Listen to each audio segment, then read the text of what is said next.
Chapter 3404. The boy didn't come alone. About 10 zhang behind him, there was a strange bird flying. This bird was 3 zhang in size, and its 2 zhang long feathers were black and white. Even the waist and the roots of the wings were black, while the tips of the wings were pure white. What was special was that the bird's neck was very long, at least 5 chi long. This 5 chi long neck didn't have a single feather, and if one looked carefully, a faint bronze color could be seen from the depths of the neck. On the back of the bird stood a woman dressed in palace attire. This woman was in her 20s, and her appearance didn't seem to be particularly outstanding. She had large eyes, slightly coarse eyebrows, and seemed to have gone through a lot of hardships. Although her skin was extremely white, the hand holding the soft sword was very large. Even if there was a golden hairpin inserted into her cloud-like hair, it still wouldn't make people drool. Amit Ba Buddha? The boy flew closer and saw Xiaohua waiting there with his palms together. He also chanted the name of Buddha. This poor monk is Ci Hui, how should I address you? This poor monk. Tipu greets great master Ci Hui. When Xiaohua heard that it was a monk of the Ci generation, he couldn't help but be secretly surprised. He hurriedly bowed and replied. Monk Ci Hui was surprised and asked curiously, why are you called Tipu? Although you are of the tantric lineage, shouldn't you also choose a dharma name within my Buddhist lineage? Great master. Xiaohua smiled bitterly. This poor monk was previously a Buddhist layman disciple, and didn't shave his head and become a monk, so I don't have a real dharma name. Today was supposed to be a good day for this poor monk to shave his head, but this elder suddenly died and he didn't have time to give this poor monk a dharma name. How is that possible? At this time, Ci Hui's azure lion had already set foot on the mountain range of the Great Snow Mountain. Ci Hui simply jumped down from the azure lion, and walked to the front of the old monk's corpse to take a look. He turned his head and asked Xiaohua, since you are going to shave your head, naturally you should prepare a dharma name before today, and fill it in the certificate so that it can be sent to Lane Temple to report. How come you don't have a dharma name when it's time to shave your head? This poor monk doesn't know either. Xiaohua was still smiling. This poor monk did not come from the Great Snow Mountain. Today I was just passing by the Great Snow Mountain and saw a small temple on the mountain. I wanted to come in and ask for directions, but who would have thought that this elder was already at the end of his life? In order to pass down the mantle of Tantra, this poor monk reluctantly shaved his head. In the end, before the shaving was complete, this elder had already passed away. Therefore this poor monk still does not have a dharma name. Immortal friend Ci Hui. At this moment, the woman riding the strange bird walked down from the sky and said with a smile, whether it is the courtesy name of my Confucian cultivator or your Buddhist sect's dharma name, they are just symbols. Could it be that immortal friend wants to find a suitable dharma name for immortal friend Tipu? Amit Ba, this poor monk is too obsessed. Hearing this, Ci Hui child immediately said with a smile, Ci Hui is Ti Hui, Tipu is also Ti Hui. Many thanks for new Tanua's reminder. There are very few Tantra disciples in the first place. This small temple on the Great Snow Mountain is even more difficult to find disciples, that woman said with a smile. I'm afraid that this master was fancied by this old monk as soon as he came to the Great Snow Mountain and hurriedly tricked him into the temple? Amit Ba, new Tanua is too serious. Ci Hui did not get angry and said with a smile, to enter my Buddhist sect, one must have good roots. Without several lifetimes of cultivation, it is simply impossible to enter my Buddhist sect. This monk must also have Buddhist fate. Today he was able to shave his head and enter Tantra. Naturally, that woman was already used to Ci Hui's explanation. She said with a smile, you are the Buddhist sect's #1 strategist. Furthermore, you have the wisdom of 9 lifetimes. How can this little girl be your opponent? You can say whatever you want to say. Amit Ba, new Tanua is too serious again. Ci Hui wanted to say something again, but thinking about the woman's judgment just now, she smiled slightly, shook her head and looked at the old monk's corpse. That woman looked at Xiaohua with a smile and asked, little monk, let me ask you. Just now, when the Great Snow Mountain golden body appeared, did it have anything to do with you? This. Xiaohua hesitated for a moment. He originally wanted to deny it, but after thinking about it again, this snowy mountain was extremely cold and there were no temples nearby. Moreover, these two people must have sensed the strange phenomenon just now and rushed over. How could he easily deny it? Besides, now he had a completely different face. Even if he revealed his Taoist cultivation, so what? Yes, it was the strange phenomenon when this poor monk was shaved. Xiaohua simply admitted, who is new Tanua? Why don't you introduce yourself? Unfortunately, that woman looked at Ci Hui with interest and did not answer Xiao Hua's question. Oh? When you shave your head, you have hundreds of miles of psychokinesis on your body? Hearing this, Ci Hui faintly raised her eyebrows. Although it was a question, she was not particularly surprised. Hearing this, Xiao Hua was happy, but his face quickly changed into panic. He said in a low voice, "This poor monk does not know. This poor monk only knows that when I was shaved, there was a very strong wind. Even the hair this poor monk shaved was blown away." At that time the old monk returned to the west. This poor monk was in a hurry and did not pay attention to the range of the psychokinesis. Amitabha, this monk really has a foundation. I don't know which senior brother's reincarnation you are. Ci Hui congratulated, but her eyes looked up and down at Xiao Hua and asked again, "This poor monk only knows that Tantric Buddhism disciples all wear saffron monk robes. This poor monk does not know why this monk is wearing saffron Taoist robes? How would I know?" Xiao Hua rolled his eyes and said, "This is all this old monk's arrangement. If Grandmaster feels there is a problem, you can ask this old monk." Ci Hui was very curious about Xiao Hua's rolling eyes and this question. It seemed to be different from the monks she usually saw. The woman at the side said in a timely manner, "Fellow Taoist Ci Hui, if fellow Taoist Tipu said so, I'm afraid you have already lost, right?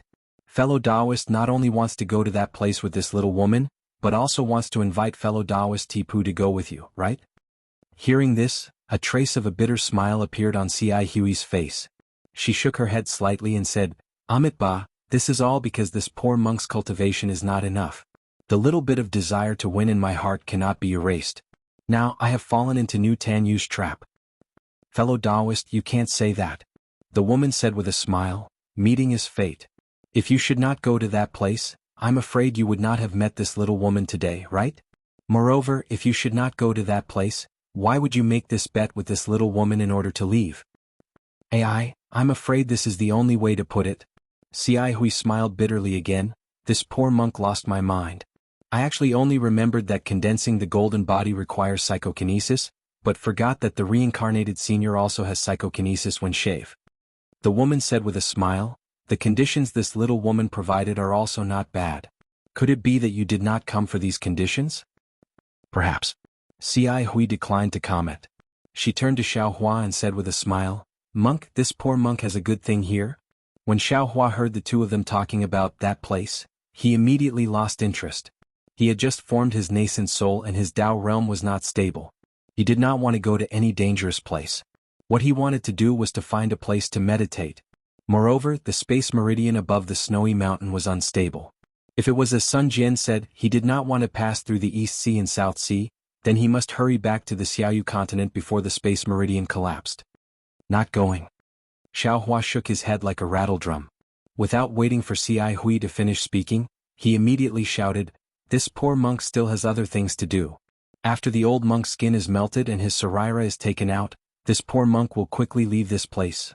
"Leave this place?" The woman's smiling face showed astonishment. "Little master is already a monk in this temple. If he does not cultivate here, where else can he go?" Xiao Hua was speechless. He could not arrogantly say that this temple was built just to wait for him, right? He could not say that this temple had no meaning to exist when he came, right? Lazy little monk. Ci Hui smiled, "Your tantric sect is not prosperous. Now that you have just entered the tantric sect, your master has already returned to the west. Now you also want to abandon the temple and flee. This really makes this poor monk lament. Can't the cultivation of your previous lives make you wake up? Amitabha Buddha?" Xiao Hua also smiled, "With Buddha in my eyes, which part of the Pure Land is not Buddha? With Buddha in your body, which part of your every action is not cultivation? With Buddha in your heart, which part of the mountain and stone is not a temple? Why did Great Master not painstakingly guard the lamp in the temple and come to the snowy mountain to be carefree?" When Ci Hui heard this, her expression slightly changed. She hurriedly raised her hand and said, "Amitabha Buddha, this poor monk was wrong. Although little monk has just shaved his head in this life, the root of wisdom of several lives is still there. This poor monk previously wanted to recommend little monk to other temples to cultivate. Now it seems that this was a big mistake. If Great Master is not wrong, then this poor monk is also not right. If there is right and wrong in your heart, how can it still be free of filth?" Xiao Hua still answered with a smile, not bowing to salute. Ci Hui's expression changed even more. He almost did not dare to believe his own ears. He lowered his head to look at the old monk on the wooden board, then raised his head to look at the calm and collected Xiaohua.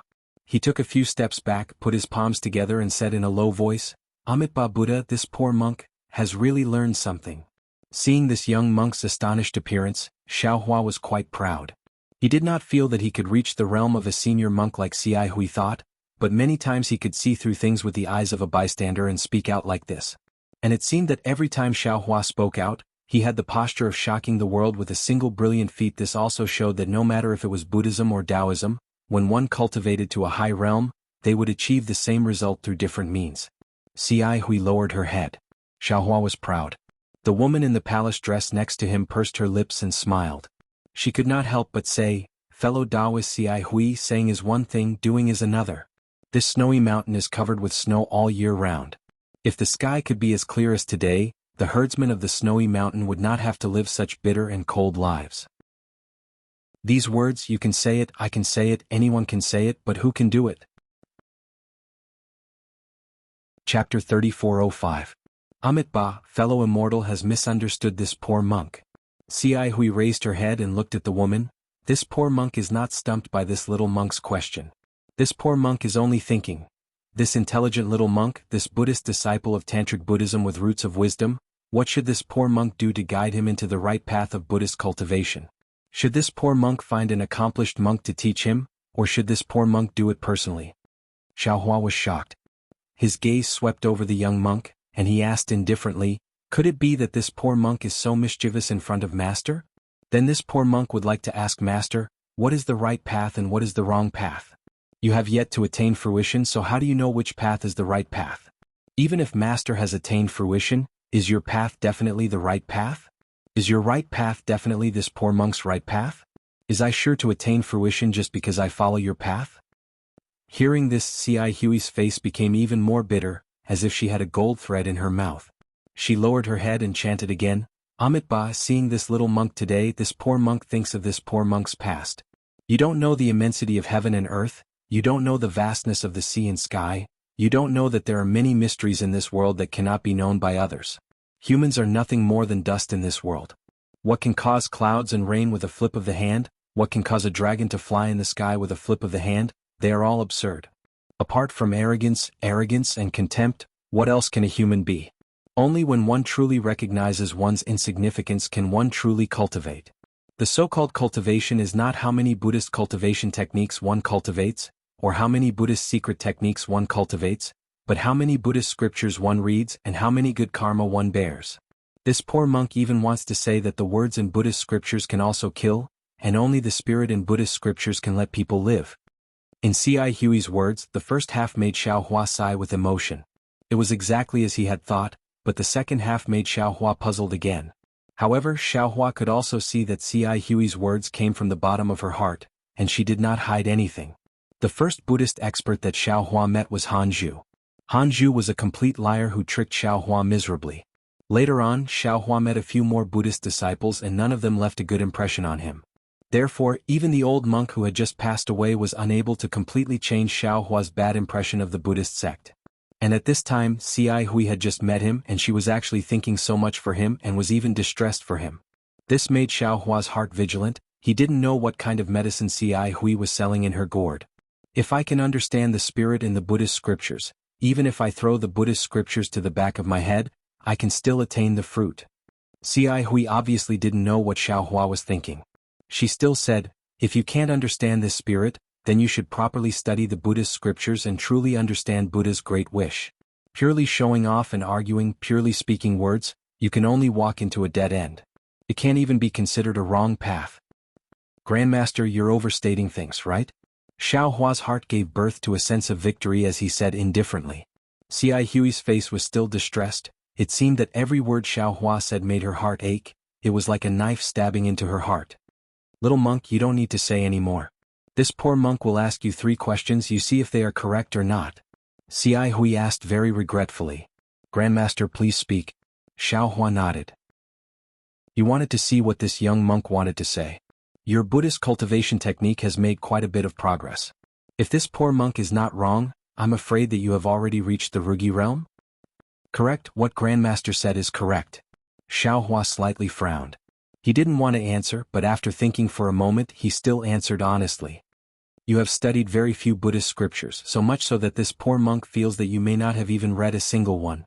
Xiaohua's eyebrows twitched. Before today he indeed hadn't read a single Buddhist scripture, but in this short moment he had already read half of the Buddhist scriptures in his Naiwan palace. Xiaohua looked at the woman who pursed her lips and smiled.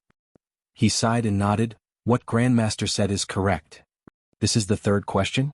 Xi Hui turned to look at the woman and said with a wry smile, this poor monk suspects that this little monk is not a Buddhist disciple of the Pure Land world. What? Xiaohua was surprised and even more shocked. At the beginning he spoke a bit slowly because he had adapted to the Pure Land world's language that was somewhat similar to the Sanskrit language. Now he was already extremely proficient. He believed that it was impossible for others to see through his origin, but he didn't expect that Xi Hui would still see through him. Therefore Xiaohua couldn't help but touch his nose and said with a wry smile, Grandmaster, what do you mean? Little monk. The woman smiled as if she was playing a double act with Xi Hui. Fellow Taoist, Xi Hui means, you are just a monk who has just shaved his head. Even if you haven't heard of fellow Taoist Xi Hui's Buddhist name before, after all, he is a senior of the Xi generation. Look at your appearance, what Grandmaster. Do Buddhist disciples call their seniors like that? Also, where did you get your Tipfa name? As far as I know, there is no such generation in the Pure Land world. When Xiaohua heard this, he already had an idea in his heart. He said with a smile, didn't Grandmaster Xi Hui say it just now? This poor monk has never read any Buddhist scriptures, and also doesn't know any Buddhist seniority. I had just shaved my head before the two of you came to the Great Snow Mountain. Grandmaster Xi Hui looks so young, even younger than this poor monk. If it weren't for the two of you having great magical powers, this poor monk wouldn't have called him Grandmaster. Saying this, Xiaohua glanced at the azure lion and the strange bird that stopped not far away. You don't need to say it. The bitterness on Xi Hui's face didn't decrease. He looked at the old monk on the groove and asked, what is this elder's Buddhist name? This poor monk doesn't know. Xiaohua shook his head. When this poor monk came he had already asked, but the elder didn't answer. At the same time he also didn't give this poor monk any Buddhist name. Tantric Buddhism, oh Tantric Buddhism. Xi Hui sighed, this poor monk doesn't know what to say. Tantric Buddhism has been around for so long, it's unlikely that they would pass on the traitorous sutra to a little monk who has just entered the sect, right? If Grandmaster doesn't want to say it, then don't say it. Xiaohua replied, wait until this poor monk incinerates the elder's body and takes out the elder's sarira merit. You can start now. Xi Hui nodded. He took 2 steps forward and arrived in front of the wooden plank. He clasped his hands together and started to chant. His voice was very rhythmic. Although it wasn't loud, it clearly floated within 3 zhang, 33 m. Strands of Buddhist light were emitted from Xi Hui's body and slowly covered the old monk's body. Amit Ba. Xiaohua also chanted the rebirth mantra. He walked forward and lit the wooden plank with the oil lamp in his hand. The bright yellow flame on the wooden plank gradually rose and slowly wrapped around the old monk's corpse. Xiaohua's heart was somewhat desolate. This old monk had bitterly guarded this place for nearly 100 years. In the end, only this ball of flame accompanied him. Everything else had turned into smoke and dust floating in the air. You can start now, little monk. Seeing that the flame was gradually growing bigger and Xiaohua was still chanting with his head lowered, Xi Hui couldn't help but remind him. Start? Start what? Xiaohua was greatly surprised.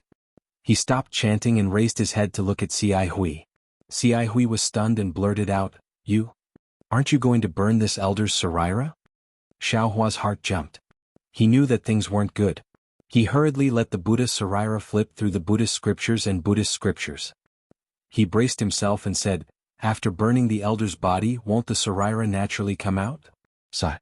Let this poor monk do it. If we wait any longer it will be too late.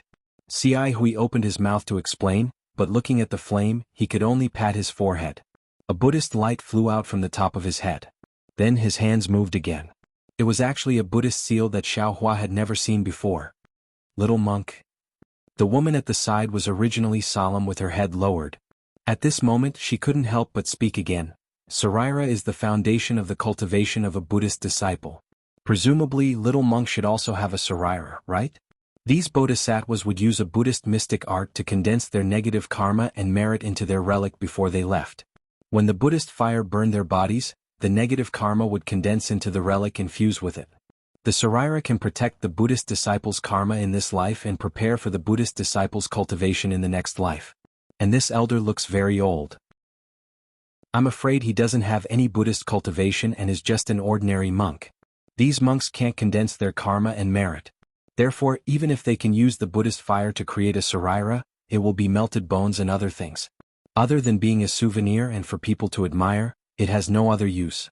If you want to keep their karma and merit, you can only rely on external forces. And this kind of external force. To be honest, fellow Taoist Ci Hui doesn't have this kind of divine ability. He can only create a Saraira. And this Saraira isn't that Saraira. Xiao Hua suddenly understood and said with a bitter smile, "This poor monk really doesn't know." The woman glanced at Xiao Hua and shook her head slightly. "Looks like you really don't know. You only have the cultivation of the Buddhist sect." While speaking, Ci Hui had already formed a seal with both hands.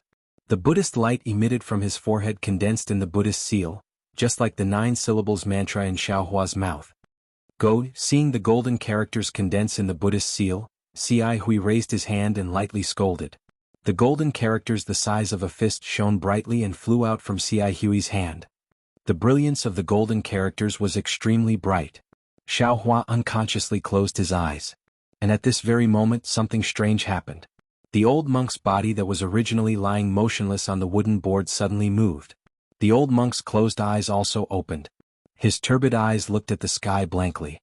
But in just a moment the Buddhist fire and the Buddhist light were reflected in his eyes. The old monk's orange peel-like face unexpectedly showed a rare kind of gratification and relaxation, as if he had put down a heavy burden. His lips trembled slightly. Looking at the shape of his mouth, it should be Southern Gate Maitreya Buddha. However, without waiting for the old monk to open his mouth, the Buddhist seal in Ci Hui's hand had already expanded from the size of a fist to the size of 1 zhang, covering the entire groove at the foot of the mountain.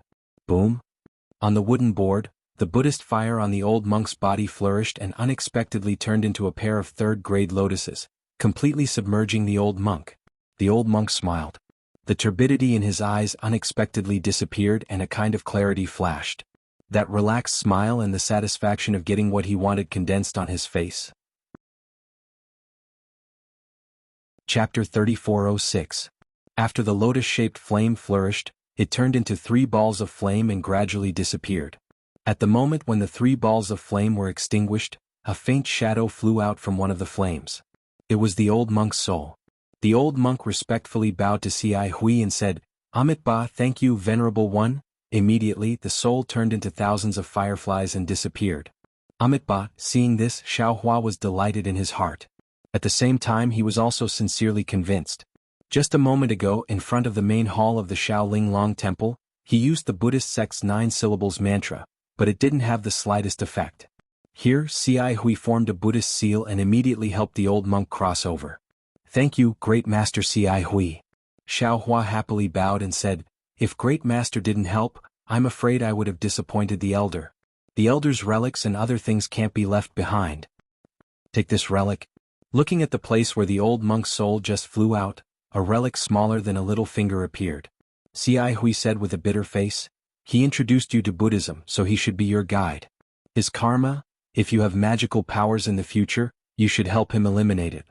Of course, this poor monk can't guarantee whether or not there is any karma in this relic." Yes, this poor monk knows. This female benefactor has already explained it. Xiao Hua looked at the relic floating in the air. The color was very turbid and there were many different colors inside. It wasn't particularly pure. Obviously, the old monk's cultivation realm wasn't very high. Xiao Hua waved his hand and was about to take the Saraira. However, he had a thought and slowly walked over. He carefully picked it up with his hands and put it into his arms. After doing all this, he turned his head and asked Ci Hui, "Great Master, this little monk has a question. I don't know if I can ask you?" Hearing Xiao Hua call himself little monk, the bitter expression on Ci Hui's face slightly disappeared. She nodded and said, "Monk, if you have something to say, please say it." The old monk has bitterly guarded the great snow mountain, so he must be someone with a tenacious mind. Similarly, I've heard the old monk say that he has studied Buddhism for nearly 100 years, So why is his Saraira not as sparkling and translucent as others? Xiao Hua naturally didn't hold back and immediately asked. Earlier, Nu Tenua had already said that the eminent monk who has the secret technique of our Buddhism sect can refine the Saraira that he has cultivated all his life before he goes to the West. The process of refining naturally has the effect of eliminating karma. When the karma is gone, the Saraira will naturally look very good. Ci Hui explained, this elder does not practice mystic techniques and only studies Buddhist scriptures. He does not have the ability to condense his own negative karma. Therefore, it is not strange that the colors in the relic are mixed. However, for you, this kind of mixed color relic is the best. The old monk is your guide. Helping him get rid of his karma is what you should do. If you help him get rid of his negative karma, your merit will also increase.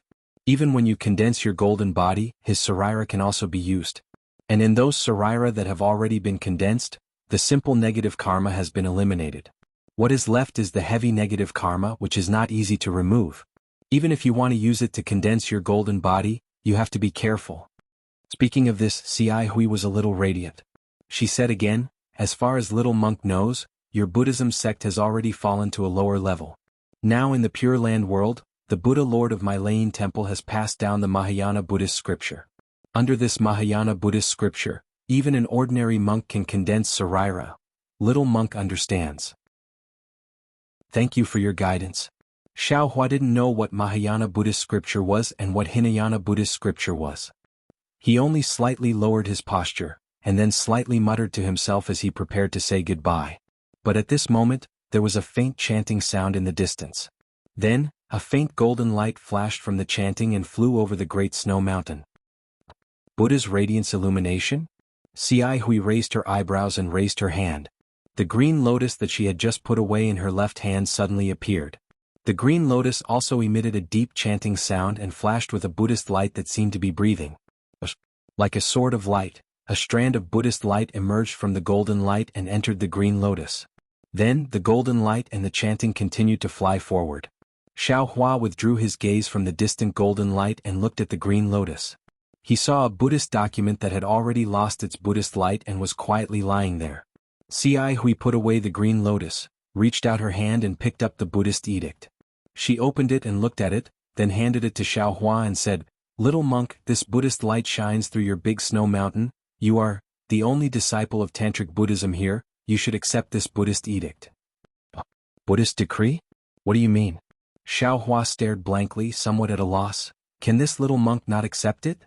The Buddha's light illumination is the way the Layin Temple sends out the Buddha's decree to all the temples in the Pure Land world. Ci Hui was very patient and explained, wherever the Buddhist light passes, all the temples have to accept the Buddhist edict. You are a Buddhist disciple, naturally you have to accept it. But, speaking until here, Ci Hui was somewhat embarrassed. Xiao Hua did not know how to accept the Buddhist light. Now, the Buddhist edict should be received by Ci Hui herself. Xiao Hua not accepting it was not a big deal. There is no content. Ci Hui pondered a little and said, Buddha Lord has decreed that if possible, every temple in my Pure Land world must send 1 or 2 disciples to Changxing Town in Hidden Immortal Continent. Ci Hang? Without waiting for Xiao Hua to speak, that woman was suddenly startled. She narrowed her eyes and looked at Ci Hui. Ci Hui's eyes flashed with a somewhat complicated expression. She looked at that woman and nodded slightly without saying anything. Humph, your Buddha Lord is really good at scheming. That woman snorted coldly.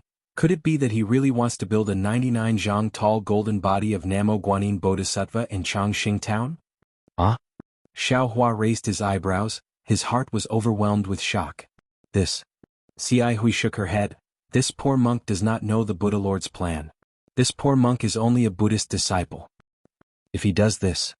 That woman opened her mouth, seemingly having a lot of complaints. However, when they reached her mouth, they turned into helplessness, leaving behind only a trace of hidden bitterness. I'm afraid it will cause a huge wave. Little monk, quickly accept this Buddhist edict.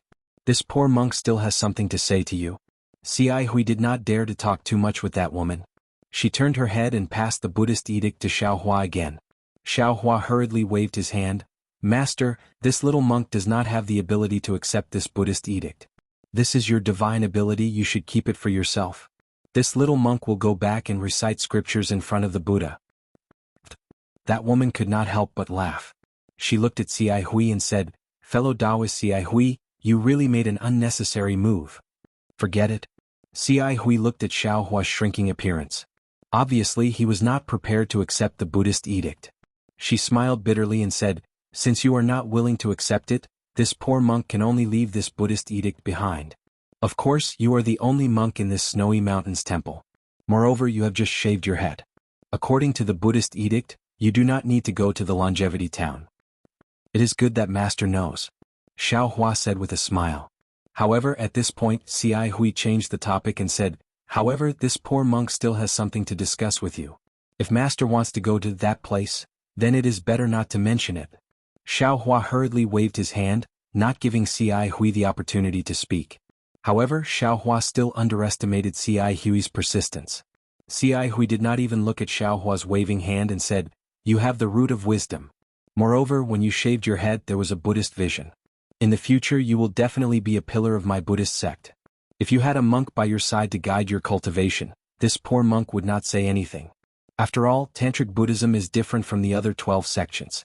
However, in the current situation, although you have entered my Buddhist sect, there is no one to guide you in cultivation. You are still in the same situation as before. You only have Buddhist divine abilities but not the protection of my Buddhist sect's Dharma. You should know that Buddha is 1 foot tall and the devil is 10 feet tall. Your cultivation is very easy to go astray. It is like a child with great strength holding a great killing weapon. If you are not careful, you will hurt others and also hurt yourself. This poor monk has also suffered a great loss before. Therefore this poor monk does not dare to say that he is your senior. This poor monk only wants to ask you to follow this poor monk. This poor monk will tell you what he has learned. Ci Hui's face was still somewhat bitter. Seeing this, Xiao Hua's heart warmed. In fact, Xiao Hua thought that if he did not accept the Buddhist edict just now, Ci Hui could use it to threaten him. Ci Hui could even use the name of a senior to ask him to follow. Of course, just now, Ci Hui could also use the opportunity of refining the old monk Sarira to raise conditions for Xiao Hua. However, Ci Hui simply ignored these opportunities. She only used a pleading tone to speak to Xiao Hua. She spoke very sincerely, as if she was an old friend who had known Xiao Hua for a long time and wanted to ask Xiao Hua for help. Xiao Hua had always been amenable to coaxing but not coercion. Now that he heard it, he could not help but secretly ponder. In fact, what Xiao Hua was worried about now was that he did not want Ci Hui and that woman to know his Dao sect cultivation. He did not want them to know his identity as Dao sect's Xiao Hua. As for what the two of them were planning, Xiao Hua was not afraid. Even if the two of them were nascent soul cultivators, Xiao Hua's Dao sect cultivation had completely recovered and he had even advanced to nascent soul. Even if he could not beat them, escaping would not be a problem. Speaking of Yuanying realm being unstable, this was indeed Xiao Hua's misgivings. However, Xiao Hua's situation was different from others. Others only had one primordial spirit. If they wanted to stabilize their realm, they could only meditate. However, Xiao Hua had many primordial spirits. Any one of them could replace Xiao Hua in meditating. Even if the green-robed Xiao Hua entered the Yuanying realm, the effect would be better than Xiao Hua's. Furthermore, stabilizing one's realm was a gradual process. Xiao Hua had just advanced to nascent soul a few days ago, and there was no situation where his Dao foundation was unstable. He did not necessarily have to cultivate in seclusion. Traveling to the Pure Land was not necessarily a bad thing, at least he could see what the so-called Pure Land was like. The only thing that Xiao Hua was afraid of was time. He had to pass through as much as possible before the space meridian collapsed, and return to the hidden immortal continent as soon as possible.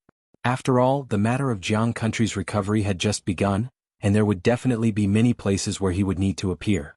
After thinking for a while, Xiao Hua raised his head and said, "This little monk thanks master for his kind intentions.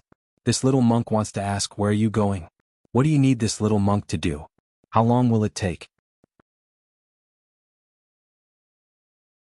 Chapter 3407. This.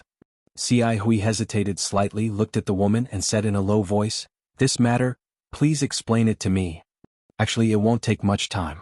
We're going to pay a visit to an expert from the Dao sect. If we can ask him to help, that would be for the best. I don't need to do anything, I just need to listen to immortal Ci Hui's teachings." The woman had already thought this through and spoke without hesitation. "If that expert from the Dao sect is unwilling to go, we may need to borrow a Dharma treasure from him. When that time comes, I will support that Dharma treasure. Little monk, you may need to use your golden body to exert some strength. How long will it take? Xiao Hua frowned. 1 month should be enough. The woman saw that Xiao Hua was a bit impatient, so she raised her eyebrows and replied indifferently. Xiao Hua muttered to himself for a moment. He knew that there shouldn't be any problems in a month's time. After all, when he checked earlier, the spatial meridian didn't show any obvious signs of collapse. However, Xiao Hua still said cautiously, "Master, if you want me to go, I have 2 conditions." "Hee hee, you little monk." The woman pointed at Xiao Hua and said, "Others can't follow Immortal Ci Hui even if they want to. Now that Immortal Ci Hui has taken the initiative to find you, it seems like he's begging you. No matter, little monk, just say it. This is what I'm begging you." Ci Hui said indifferently. "I can go with Master, but if I feel that it's dangerous, I can leave immediately." Xiao Hua said in all seriousness, "My cultivation is limited and can't be compared to the 2 of you. Of course, how could there be danger?" Ci Hui and the woman spoke at almost the same time. The woman was clearly a bit displeased. Xiao Hua ignored the woman's reaction and said, "The second condition is that I want to ask if Master knows Jinshan Temple's Silent Void Zen Master?" Jinshan Temple's Silent Void Zen Master? Ci Hui was slightly stunned. She didn't know why Xiao Hua mentioned Silent Void. She nodded and said, "Of course I know. Why are you looking for him?" "I've heard Silent Void Zen Master's teachings before and have some friendship with him. If you have something, I can tell you. Yes, even if you want to become his disciple." "It's nothing. This little monk has been repeatedly instructed by the old monk that there are some matters that I need to discuss with Still Void Great Zen Master. Great Zen Master only needs to tell this little monk the location of Jinshan Temple." How could Xiao Hua tell the truth? Ci Hui smiled. "What's so difficult about that?" He then explained the location of Jinshan Temple and said, "If possible, this poor monk can go with you to visit the Great Zen Master." "Hehe, thank you so much, Grand Master." Xiao Hua smiled and bowed. "Since that's the case, can you come with us?" the woman urged. Xiao Hua looked at the wooden planks and other objects that had already turned into ashes, as well as the newly added fire marks on the grooves. He sighed and said, "Please wait for a moment. This little monk will return to the temple to take a look. If there's nothing missing, I'll immediately return with you too. Little monk, come back quickly." She waved her hand, and the strange bird in the distance let out a long cry and flew over to the woman. The woman floated onto the bird, and the strange bird spread its wings and flew up into the sky, waiting quietly. Seeing the woman leave, clouds appeared under Xiao Hua's feet, and he also flew towards Shaolin Long Temple. Looking at Xiao Hua's departing figure, Ci Hui thought for a moment, then she also flew onto the Azure Lion. Buddha clouds appeared under the Azure Lion's feet, and it landed beside the woman. Seeing Ci Hui fly over, the woman couldn't help but grumble. "Immortal friend Ci Hui, didn't you say before that we would come over to take a look? Why are there so many problems? Is this little monk called Zhu Tepu worthy of your attention?" "Immortal friend." Ci Hui sat on the Azure Lion and said with a smile, "My Buddhist sect emphasizes karma the most. Since we encountered a Buddhist phenomenon here, then this Buddha must be related to this poor monk. Look at this little monk's sharp aura, it's exactly the same as this poor monk in the past. This poor monk really can't bear to see him walk the wrong path like this poor monk. Everyone has their own path, that little monk is right." The woman said somewhat disdainfully, "Your path isn't his path, you can't walk the path for him, and you can't hinder him from walking his own path.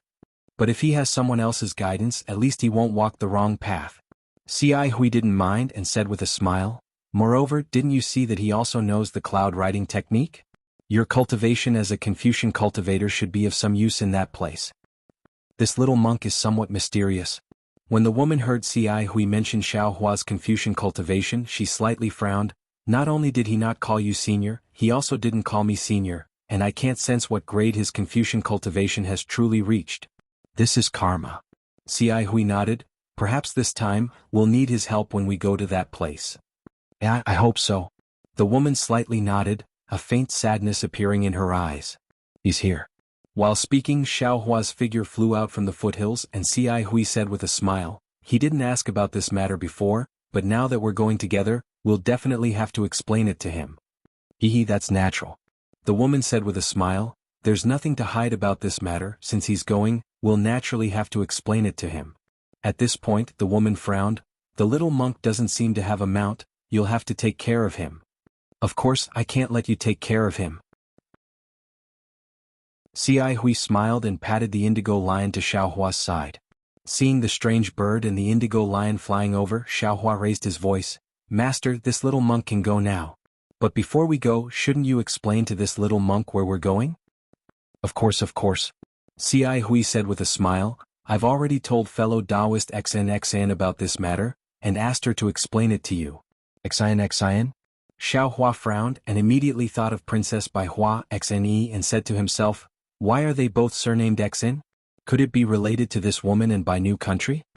However, Xiaohua still smiled. Please explain, fellow Taoist XN. It's nothing much, I'll explain as we walk.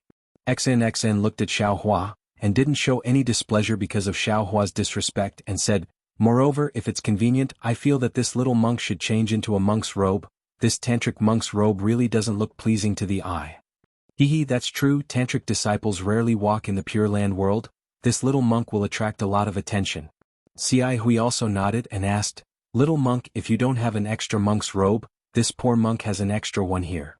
Xiaohua touched his nose, looked at the monk's robe on Ci Hui's body, then looked at his own yellow monk's robe and said readily, if that's the case then that's for the best, this little monk doesn't want to be stared at by others.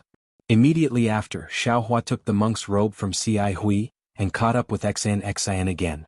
After hearing about the place she was going to, Xiaohua sat on the indigo lion's butt, and followed the two people into the distance. In just the time it took to eat a meal, XN had already explained the matter, but the more Xiaohua listened, the more he frowned. Because according to XN, she was going to invite Ci Hui and a Tao sect cultivator by the name of Heaven Flipping Venerable to a secret place.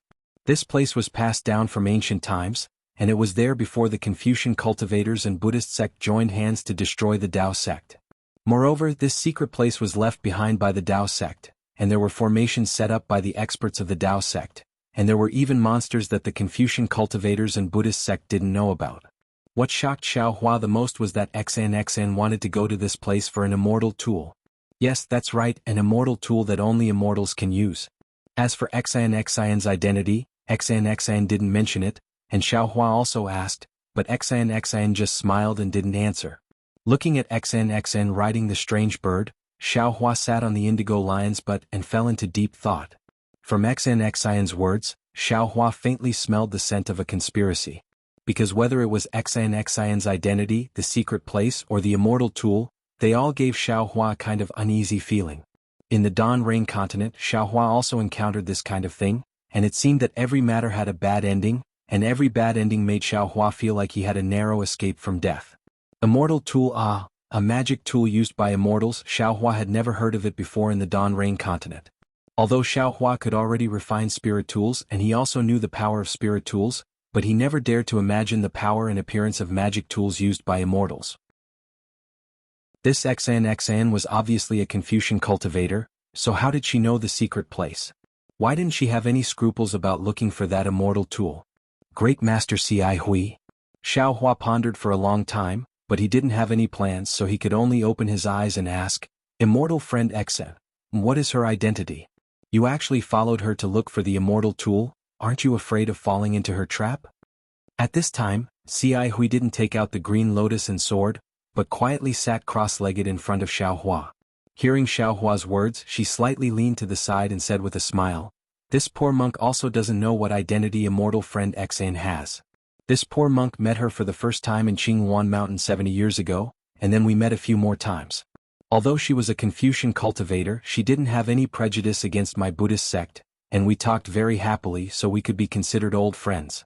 A few years ago she sent a message to this poor monk, saying that she had a big discovery, and wanted to invite this poor monk. This poor monk naturally gladly agreed. Because she wanted to make some preparations, she pushed it to these few days. As for the immortal tool, I only heard about it a few days ago.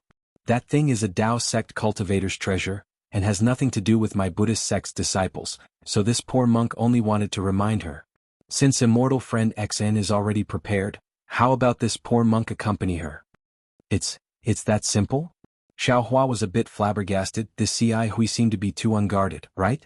She didn't even know XN's origin, yet she followed her and even pulled him in. Looking at Ci Hui, Xiaohua was a bit suspicious whether this young monk was deliberately pulling him down. Chapter 3408. Looking at Xiaohua's puzzled gaze, Xi Hui smiled and said, "Little monk, sometimes you can't think too clearly about the matters of the world. If you think too clearly you won't be able to do anything. This poor monk only knows that he is a Buddhist disciple and has no interest in that so-called immortal tool. And fellow Taoist XN only invited this poor monk to help her break the formation.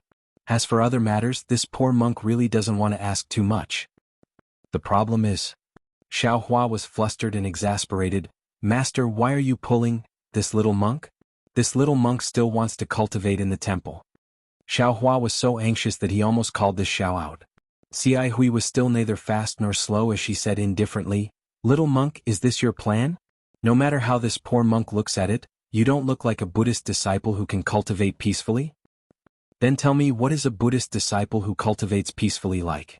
Xiaohua rolled his eyes and asked in a bad mood. "At the very least, you have to respectfully call other people senior.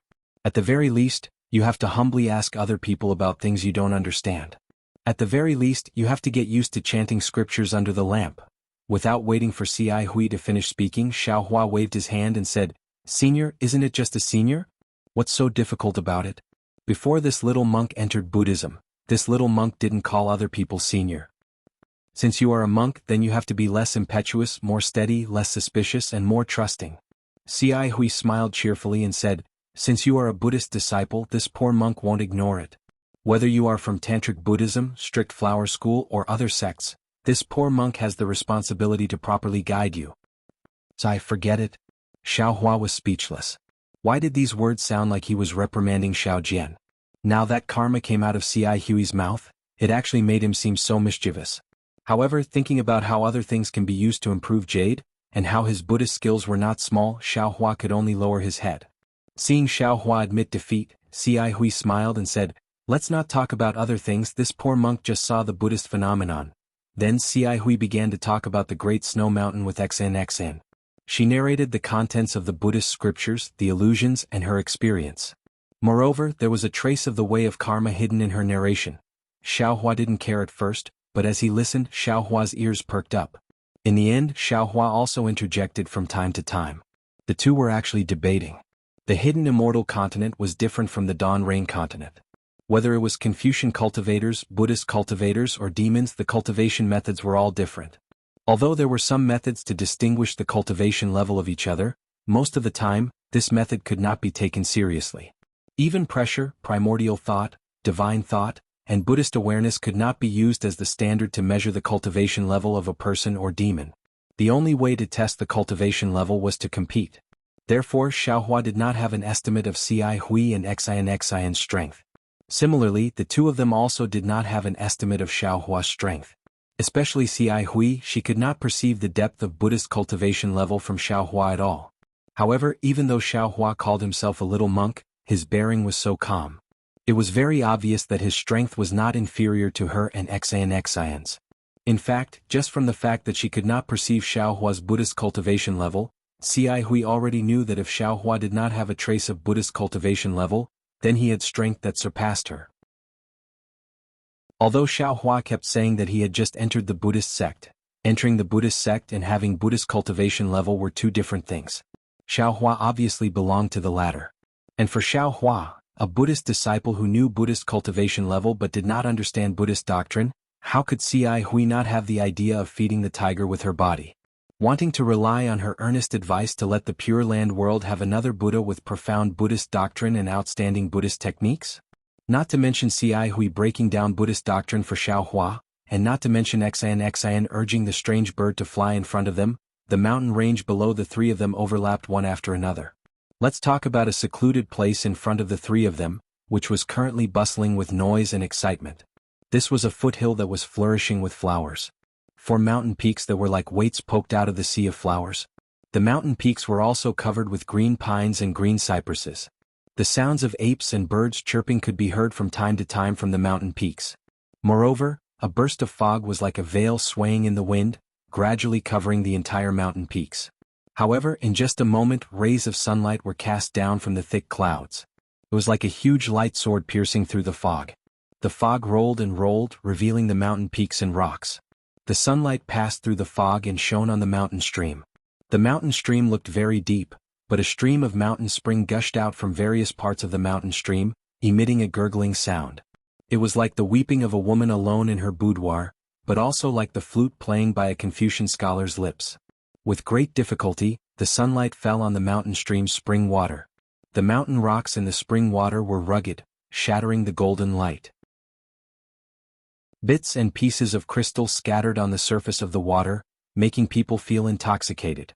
The spring water gurgled as it fell into the mountain stream and converged into a pool. The pool water was long and there were duckweeds floating in it. Occasionally, one or two small fish with silver-white bellies would happily swim out from the depths of the pool. They drew two light lines on the surface of the pool before suddenly disappearing. The pool was located in the depths of the mountain stream, and the sunlight couldn't reach it. If the clouds didn't block the sunlight, wisps of water vapor mixed with white mist would seep out from the four walls of the mountain stream at some point in time, covering the pool as well. Seeing the mist that was as ethereal as immortal clouds appear, an old man in a green Taoist robe suddenly appeared on a protruding stone wall at the top of the pool. This old man's hair and beard were all white, and his face was thin. His eyes were slightly closed, but the two palms outside of his Taoist robe were abnormally white. Although he was very thin, the veins on his skin were clearly visible like the veins of jade. Goo! The moment the old man in the Taoist robe appeared, he slightly opened his mouth and let out a toad-like cry. Then, the white fog and water vapor above the pond rushed into his mouth like a waterfall. In a moment, the entire mountain stream was devoid of water vapor, revealing the dark green pond from before. Pooh! The old man in the Taoist robe did not stop. He patted his forehead, and a dragon-shaped brilliance rushed out from the top of his head. After the brilliance, a mist mixed with water droplets also roared into the sky, like a real dragon sitting cross-legged above the mountain stream. Go! After a moment, the old man in the Taoist robe opened his eyes and recited a mantra. The dragon-shaped mist suddenly stopped and instantly turned into thousands of water droplets that fell down, hitting the stone wall and the pond. Water vapor convergence, water vapor convergence. The old man in the Taoist robe looked at the water droplets that turned into mist. He sighed and said to himself, "This old man has already cultivated the water vapor convergence, but why can't I understand the meaning of this water vapor convergence? Is it possible that the water vapor convergence of Confucian cultivators has another essence? Is there a mystery that this old man doesn't know? This is impossible.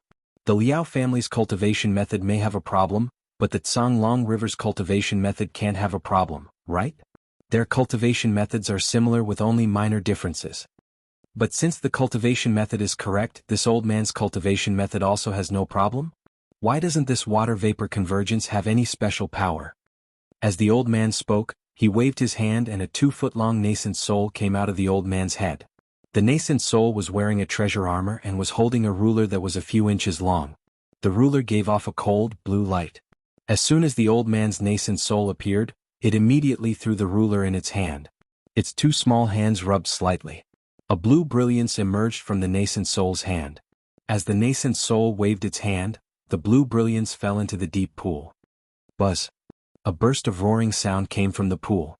The entire pool swelled up as if the whole pool was boiling. The nascent soul opened its eyes.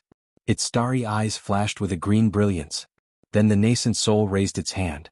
The entire pool of water rushed out like a giant python. It was 100 times more arrogant than the water vapor and mist from before. Boom! With a loud sound, the pool of water hit the stone wall. The entire stone wall turned into powder and half of the stone wall shook slightly. Then, like a child playing, the nascent soul controlled the huge anaconda to dance around the mountain stream and the mountain peak. Wherever the anaconda passed, whether it was the tough mountain rocks or the thick trees, they were all turned into powder. Occasionally, the birds that flew over the mountain stream were also crushed by the anaconda and turned into blood foam. AI. Seeing the water python's power, the old man's nascent soul didn't rejoice. Instead, he sighed and muttered to himself in a sharp voice, "Our Tao sect's simple spell is more powerful than water essence convergence. Why was our Tao sect destroyed by Confucian cultivators? That bullshit water vapor convergence is regarded as a classic by countless Confucian families, but in this old man's eyes, it is so childish and laughable." The old man's nascent soul seemed to be very depressed. It withdrew its hand and the blue brilliance disappeared. The nascent soul sitting in the old man's hair also withdrew into the old man's body. Whoa! It was as if thousands of waterfalls were pouring down. The water that was still raging in midair suddenly fell from midair. Not only did it cause the trees around the mountain stream to sway, even the water droplets splashed up from the mountain stream were comparable to a rainstorm. Just as the old man's nascent soul disappeared and he opened his eyes, a powerful divine sense swept across the sky and the mountain before landing on the old man's body. Who is it? The moment the old man sensed the divine sense, it was as if he had been bitten by a poisonous snake. He immediately flew up from the rock and ignored the water vapor that still covered the mountain stream.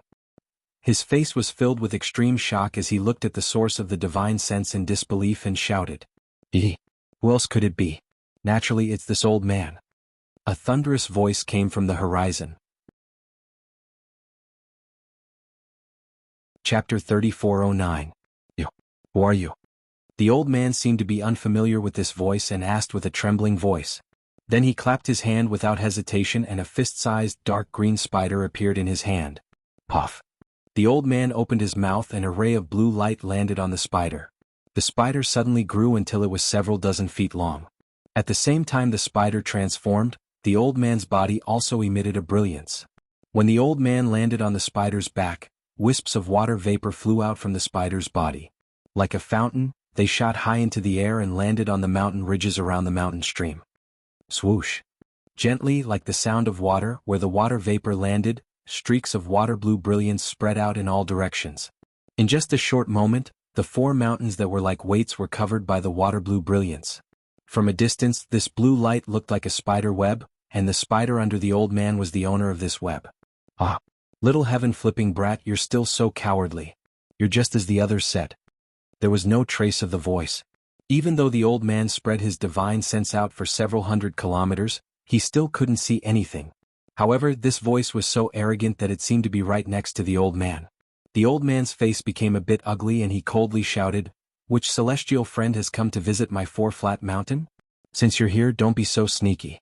Otherwise, don't blame this old man for not giving you face." "Haha, this old man wants to come. Do I still need you to give me face?" The voice laughed loudly, causing the blue light to tremble. "Rise." The old man sneered and waved his hand. A water blue brilliance rushed forward and turned into a flying sword of more than 100 feet in size. With a woo sound it swept across the air. Although it didn't hit anything, the spiritual chi of heaven and earth exploded in the space of about 100 feet. The momentum was extremely vast. "Haha, little guy, this old man hasn't arrived yet. Why are you wasting your spiritual energy like this?" The voice still had a hint of mockery as it arrogantly laughed. "Could it be that you're welcoming this old man?" The old man in the Taoist robe bit his lip and spread out his divine sense. He was very cautious as he looked around. He didn't believe the words of this voice. Rumble? In less than half a cup of tea's time, the sound of rolling wind and thunder could be heard from the horizon. A group of gray clouds emerged from that place and flew toward the mountain stream with lightning speed. The old man in the Taoist robe looked at the cloud in disbelief. He quickly spread out his divine sense to see what was inside the cloud. However, just as his divine sense touched the cloud, an irresistible force came from the cloud and tore his divine sense apart. Ah! The old man in the Taoist robe let out a miserable scream and quickly retracted his divine sense. His originally shocked face was now as white as snow. "Ah! Just you, a nascent soul cultivator, you dare to spy on this old man?" The voice like rumbling thunder came from the gray cloud. "Oh, who are you?" The old man in the Taoist robe stomped on the spider and a green light surrounded the old man. Only then did he gnash his teeth and shout. As he spoke, the gray cloud had already arrived next to the four mountains.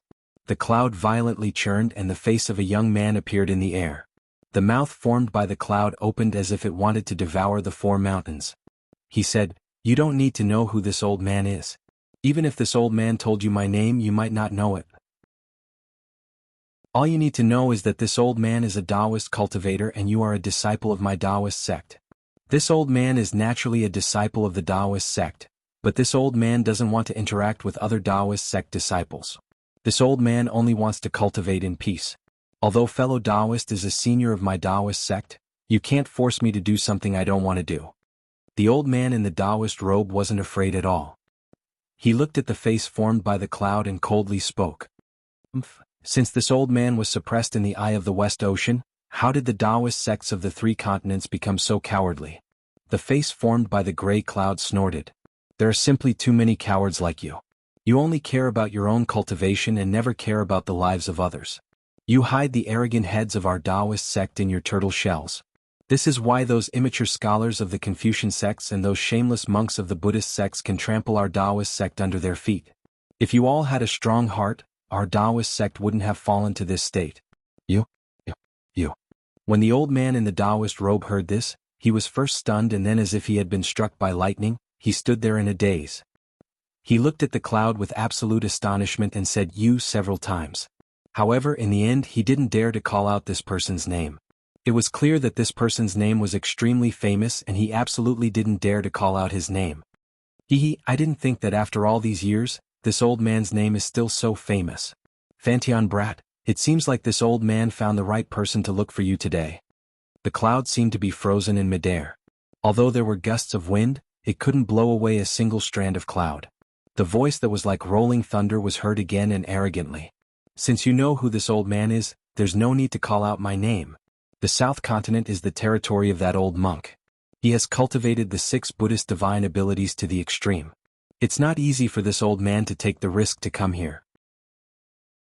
If you call out my name, that old monk might hear it. Hearing this, the old man named Fantian bit his lips slightly. His expression was uncertain as he stared at the cloud. No one knew what he was thinking. However, a moment later, a trace of mockery appeared on the old man's face.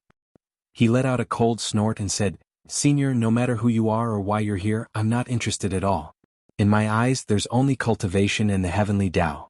It's my luck to be able to enter the Taoist sect, but everything in the Taoist sect has nothing to do with me. The rise and fall of the Taoist sect isn't something I can influence, nor is it something you can decide. There's no need for you to say anything more. If you don't have anything else to say, please forgive me. I'm going to cultivate." After he finished speaking, the old man cupped his hands towards the clouds. Then, his body flashed with a blue brilliance as he descended towards the mountain peak below. Ha ha ha. The cloud didn't seem to be angry and only laughed wildly. When this old man roamed the 3 continents, you weren't even born yet. You probably know my name, but you don't know my temper, right?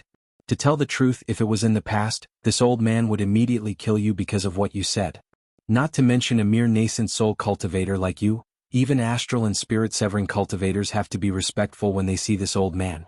However, since the Taoist sect has withered and you're a rare nascent soul cultivator in the 3 continents, this old man will tolerate you for a moment. What can you do? The old man seemed to be absent-minded and turned a deaf ear to the cloud's words. His body quickly sank into the blue light and gradually disappeared. Damn it. When the cloud saw that the old man didn't listen to its orders and was on guard against it, it let out a roar of anger. The entire cloud was like a fountain in a mountain stream and violently swelled. Strands of cloud flowed up and down and quickly expanded. Gray light flickered and turned into black and white at the center of the cloud. The white light soared into the sky and the black light fell. In just a moment, the cloud that was only several tens of feet in size had expanded to several acres in size. Although it wasn't enough to completely cover the 4 mountains, the dark cloud's overbearing aura seemed to have substance as it charged towards the blue light between the 4 mountains.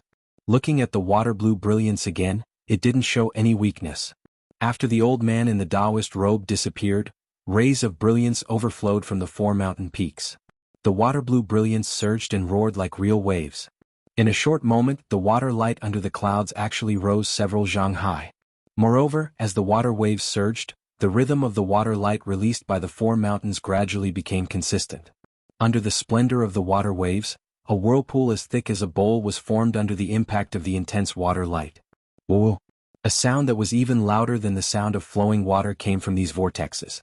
A huge current of air descended from the sky and the world's origin energy within several tens of kilometers of the surrounding mountains rushed into these vortexes.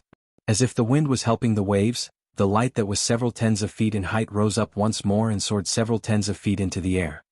Kaka. Heaven-flipping brat, is this your rippling flood peak formation? From within the cloud, an arrogant voice filled with disdain sounded. It was like the ringing of a golden bell. You're truly a disgrace to my Taoist sect. Can you not use such fancy things? Although your water light looks extremely powerful, in reality, it has already broken down its power. If you meet a strong enemy, they will be able to destroy your weakness in one move. Your water light looks like gold on the outside, but it's rotten on the inside. Wung wung. The old man in the Taoist robe didn't reply. However, the tens of thousands of vortexes in the blue light began to vibrate. Before the voice could drift into the distance, the light that was mixed with the thin threads of white light rushed out from the vortexes. Tens of thousands of light pillars condensed into a light pillar that was several tens of acres in size and brazenly attacked the clouds that were also surging towards the ground. The light pillar's power was so great that the hissing sounds between the tens of thousands of small light pillars resounded throughout the world. Ah, interesting. It seems like you still have some tricks up your sleeve. That old voice was still laughing loudly, as if he did not care about such a powerful attack. Sure enough, at the origin of the voice, wisps of pitch-black cloud threads reached down from the cloud layer like densely packed tentacles, welcoming the enormous light pillar. Before the pitch-black cloud threads could come into contact with the light pillar, more completely white cloud threads followed closely behind the black cloud threads and rushed out. Wisps followed by wisps, appearing very strange as they descended. Chapter 34:10. Woo-woo. When the light pillar collided with the cloud pillar, it didn't cause a huge wave. Instead, the sound waves that surged between heaven and earth suddenly disappeared, as if something had blocked the source of the sound. Looking at the light pillar that was as bright as a morning star, it seemed to be covered by dark clouds, or even polluted by cloud threads. The black cloud threads first touched the light pillar that was as thick as a bowl, then quickly spread downwards, annihilating the light pillar's aqua-blue brilliance. In particular, the weak cloud threads seemed to have the power of 10,000 caddies. When the light pillar's powerful attack came into contact with the cloud threads, it was blocked and couldn't advance even half an inch. The old man in the Taoist robe was slightly shocked. Then the aqua-blue brilliance at the four mountain peaks flourished again. However, before the brilliance of the four mountain peaks could form a whirlpool to assist in the battle, the white strands of cloud rushed into the pitch-black strands of cloud, instantly dyeing the top of the gigantic light pillar into a grayish-white color. Shwa. Like the sound of a clear spring washing away sand and dust, or like millions of young silkworms swallowing mulberry leaves, layer after layer of sound filled the sky. Looking at the light pillar that had just been covered, it instantly collapsed, inch by inch, foot by foot, and foot by foot. It turned into nothingness. Strangely, the light pillar wasn't completely destroyed, but was instead sucked into the gray cloud threads. In a moment, the cloud threads grew bigger and thicker. This. The old man in the Taoist robe turned pale with fright. What method is this? Kaka, my Taoist sect's methods are heaven-defying. How could a nascent soul cultivator like you know? The arrogant voice sounded from the clouds again. This old man has only recovered 10 to 20%. It's more than enough to subdue you. Senior. The old man in the Taoist robe was only dazed for a moment, then he said coldly, Senior is my Taoist sect's teacher, and I also know that Senior has been suppressed by Confucian and Buddhist cultivators for tens of thousands of years. No matter what, it's still a meritorious service to my Taoist sect, so I didn't dare to use my full strength for fear of hurting Senior. Just now I've already made my thoughts clear. I only want to cultivate quietly, comprehend the will of heaven, and feel the will of the earth, and walk on the great path of Taoist cultivation. I don't want to participate in the battle between Taoists and Buddhists. Ah, heaven-flipping brat. That voice sounded like it had descended 10 feet into the clouds and was much louder. When the nest is overturned, there are no eggs left intact. Do you really believe in the benevolence of the Buddhist monks? Their benevolence is for those who are loyal to them. Even if they were to give a portion to those demons, they would never give it to us Tao sect disciples. Don't think that those hypocrites will let you go just because you fled to the pure land of ultimate bliss and the hidden immortal continent. Don't think that those old bald donkeys of the Buddhist sect will tolerate you if you stay in the Four Extremes Mountains. Your actions would be laughable in the eyes of others, and your thoughts would be childish in the eyes of others. You are only a nascent soul cultivator now. Wait until you reach a higher level of enlightenment and reach the leaving aperture stage. Then let's see what those old bald donkeys are capable of. Do you know what it means to subdue demons? Do you know what Thunderbolt Wrist is? You will be the devil in the future. You will be the monster under the Thunderbolt Wrist. At this point, the voice could not help but sigh. Back then, didn't I have the same thoughts as you? I thought that as long as I cultivated a supreme divine ability, I would be able to lead the 3 continents and revive our Tao sect. However, I was wrong. Although a single person's strength can reach the heavens, there is more than one person who can reach the heavens. That is why it is difficult to do things alone.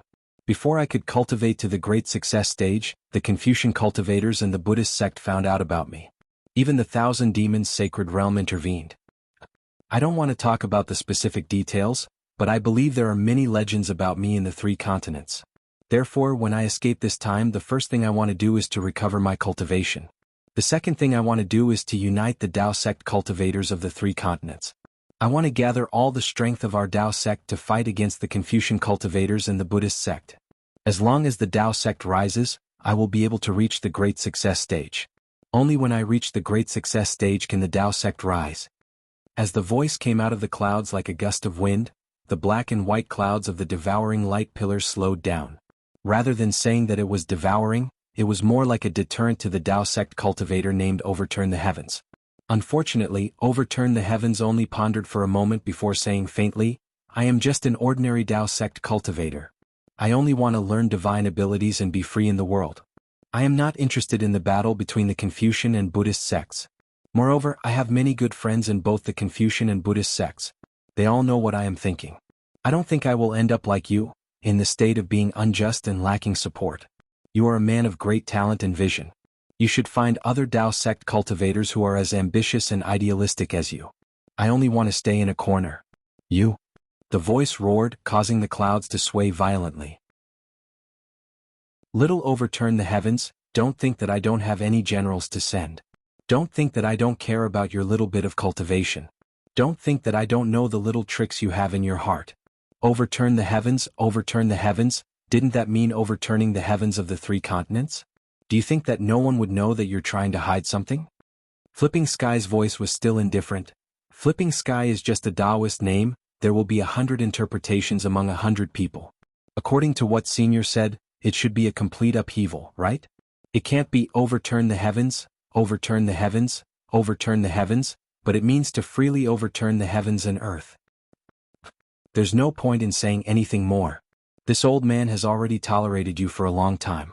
The reason why I'm not willing to kill you is that you're a talented cultivator with great potential in my Tao sect. Moreover, you're in the Pure Land world and your identity isn't eye-catching. I want you to do something for me. Since you don't like toasting, then this old man can only let you taste the taste of a forfeit.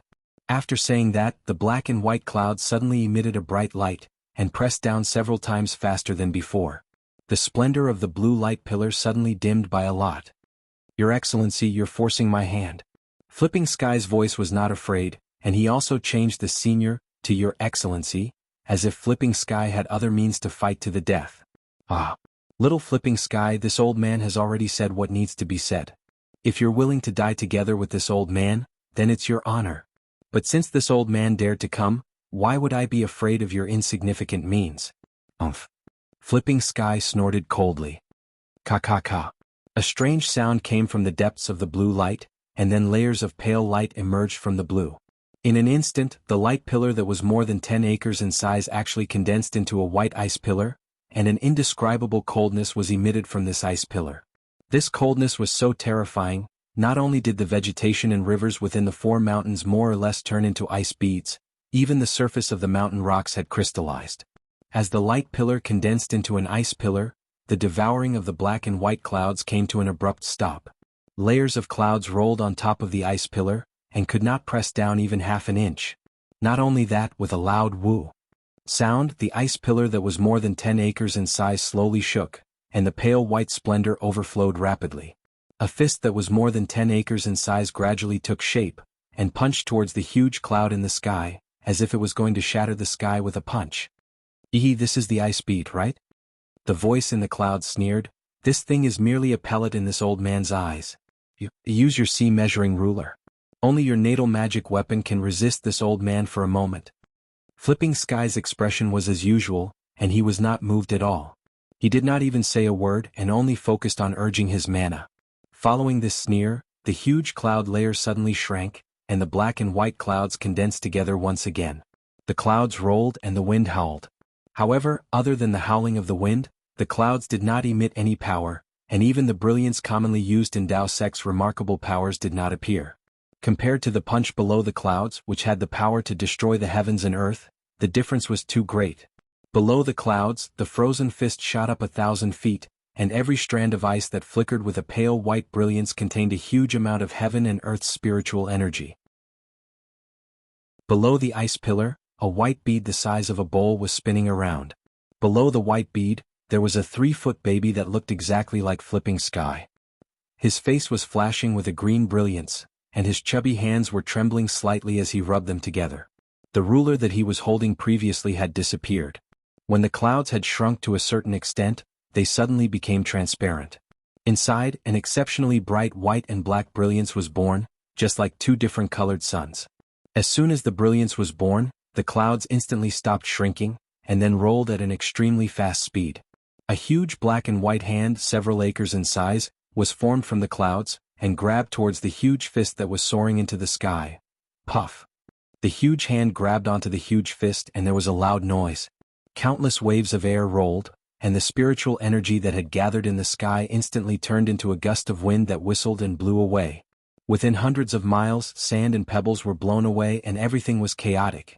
Not only that, although the huge fist was unusually cold and contained a terrifying amount of heaven and earth's spiritual energy, once it came into contact with the huge black and white hand, it immediately melted like an ice pillar under a raging fire. Almost as soon as the palm landed, the fist disappeared, and in the blink of an eye, more than 40% of the ferocious fist had disappeared. Yin-Yang Illustration Handbook. Not only did you break free from the Yin-Yang Illustration Handbook suppression, you actually refined it? An extremely surprised and small voice cried out in disbelief. Under the huge fist, Flipping Sky's Yuanying's face was pale, and a stream of light blue blood was seeping out from the Yuanying's mouth and nose. The ice bead that was previously the size of a bowl on top of the Yuanying's head had now turned into a thumb-sized ice dregs. It was even lighter than a goose feather as it floated in mid-air, as if the huge hand had not only destroyed the ice pillar, but also the ice bead under the ice pillar. Chapter 34:11. Kikik. The voice was very proud, its laughter resounding through the heavens and earth.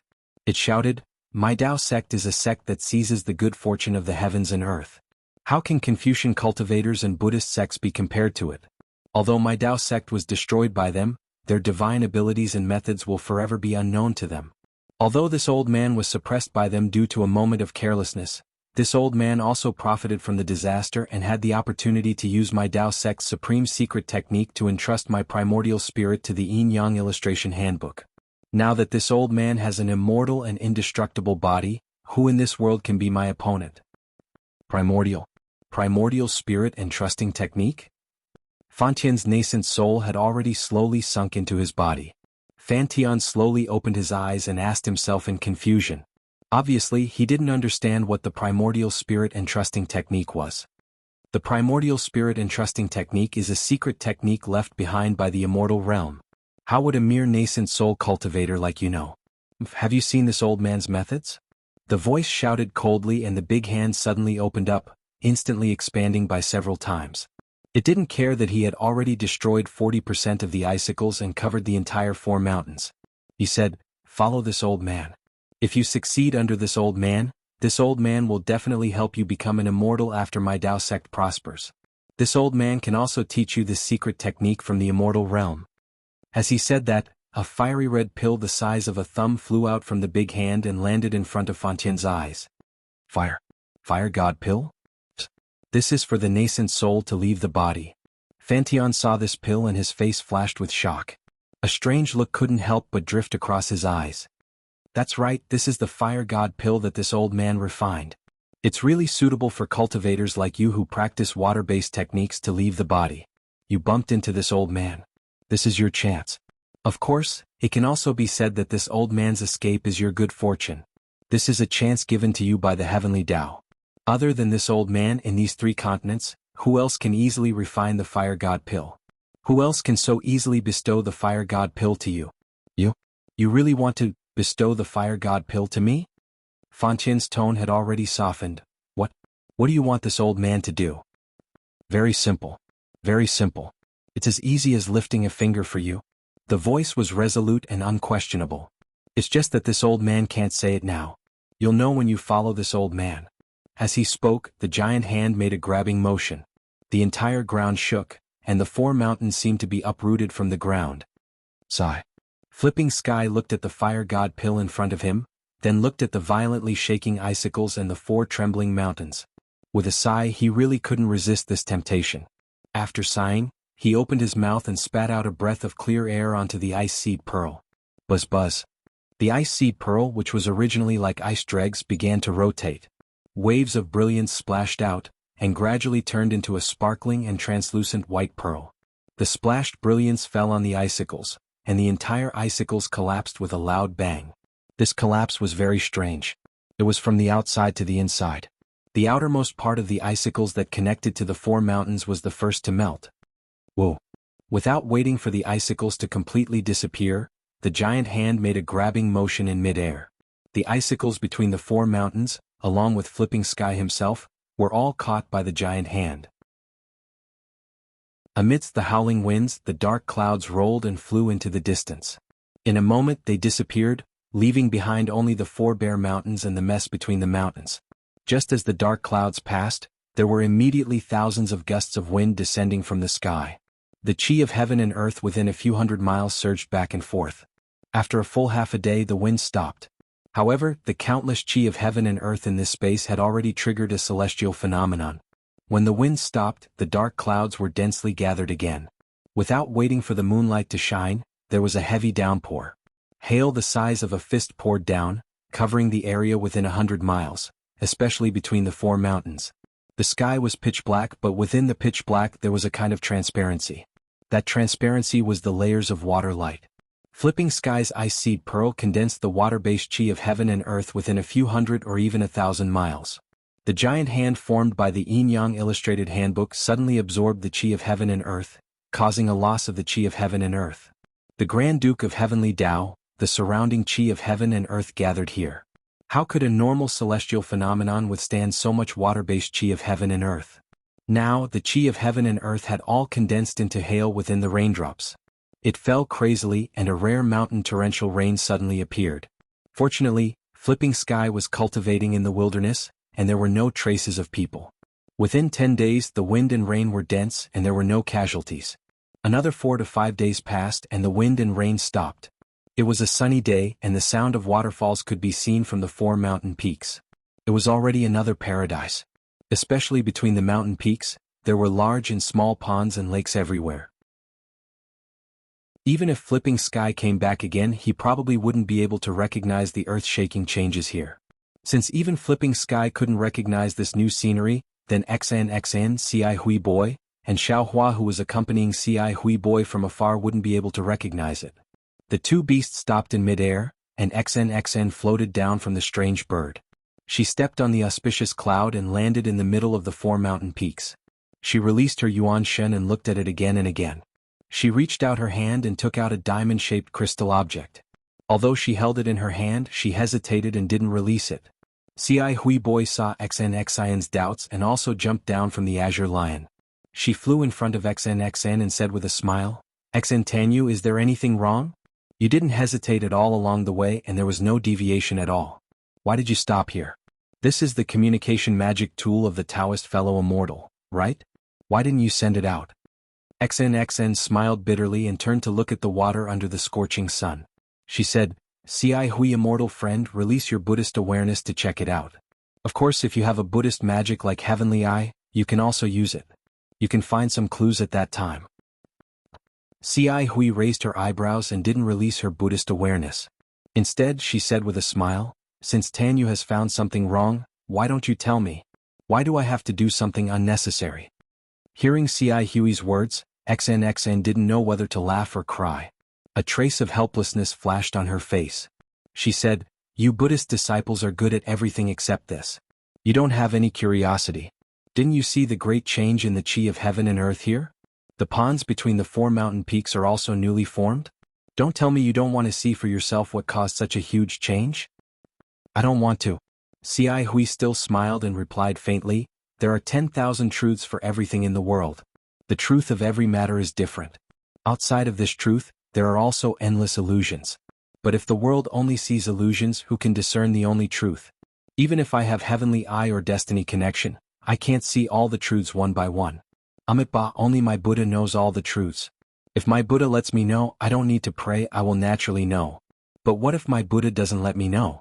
Even if I wear out iron shoes, it's absolutely impossible for me to know the truth. See. Xian didn't have any reaction facing Ci Hui. She seemed to be used to these words. But Xiao Hua, who was lazily staying on the back of the azure lion, was suddenly stunned. That beautiful face flashed in his mind from time to time, that unforgettable voice sounded again. Is he brother-in-law is really a miser? Actually, in my opinion, the most beautiful thing in this world is none other than a confusing secret. All the secrets are hidden behind countless false appearances.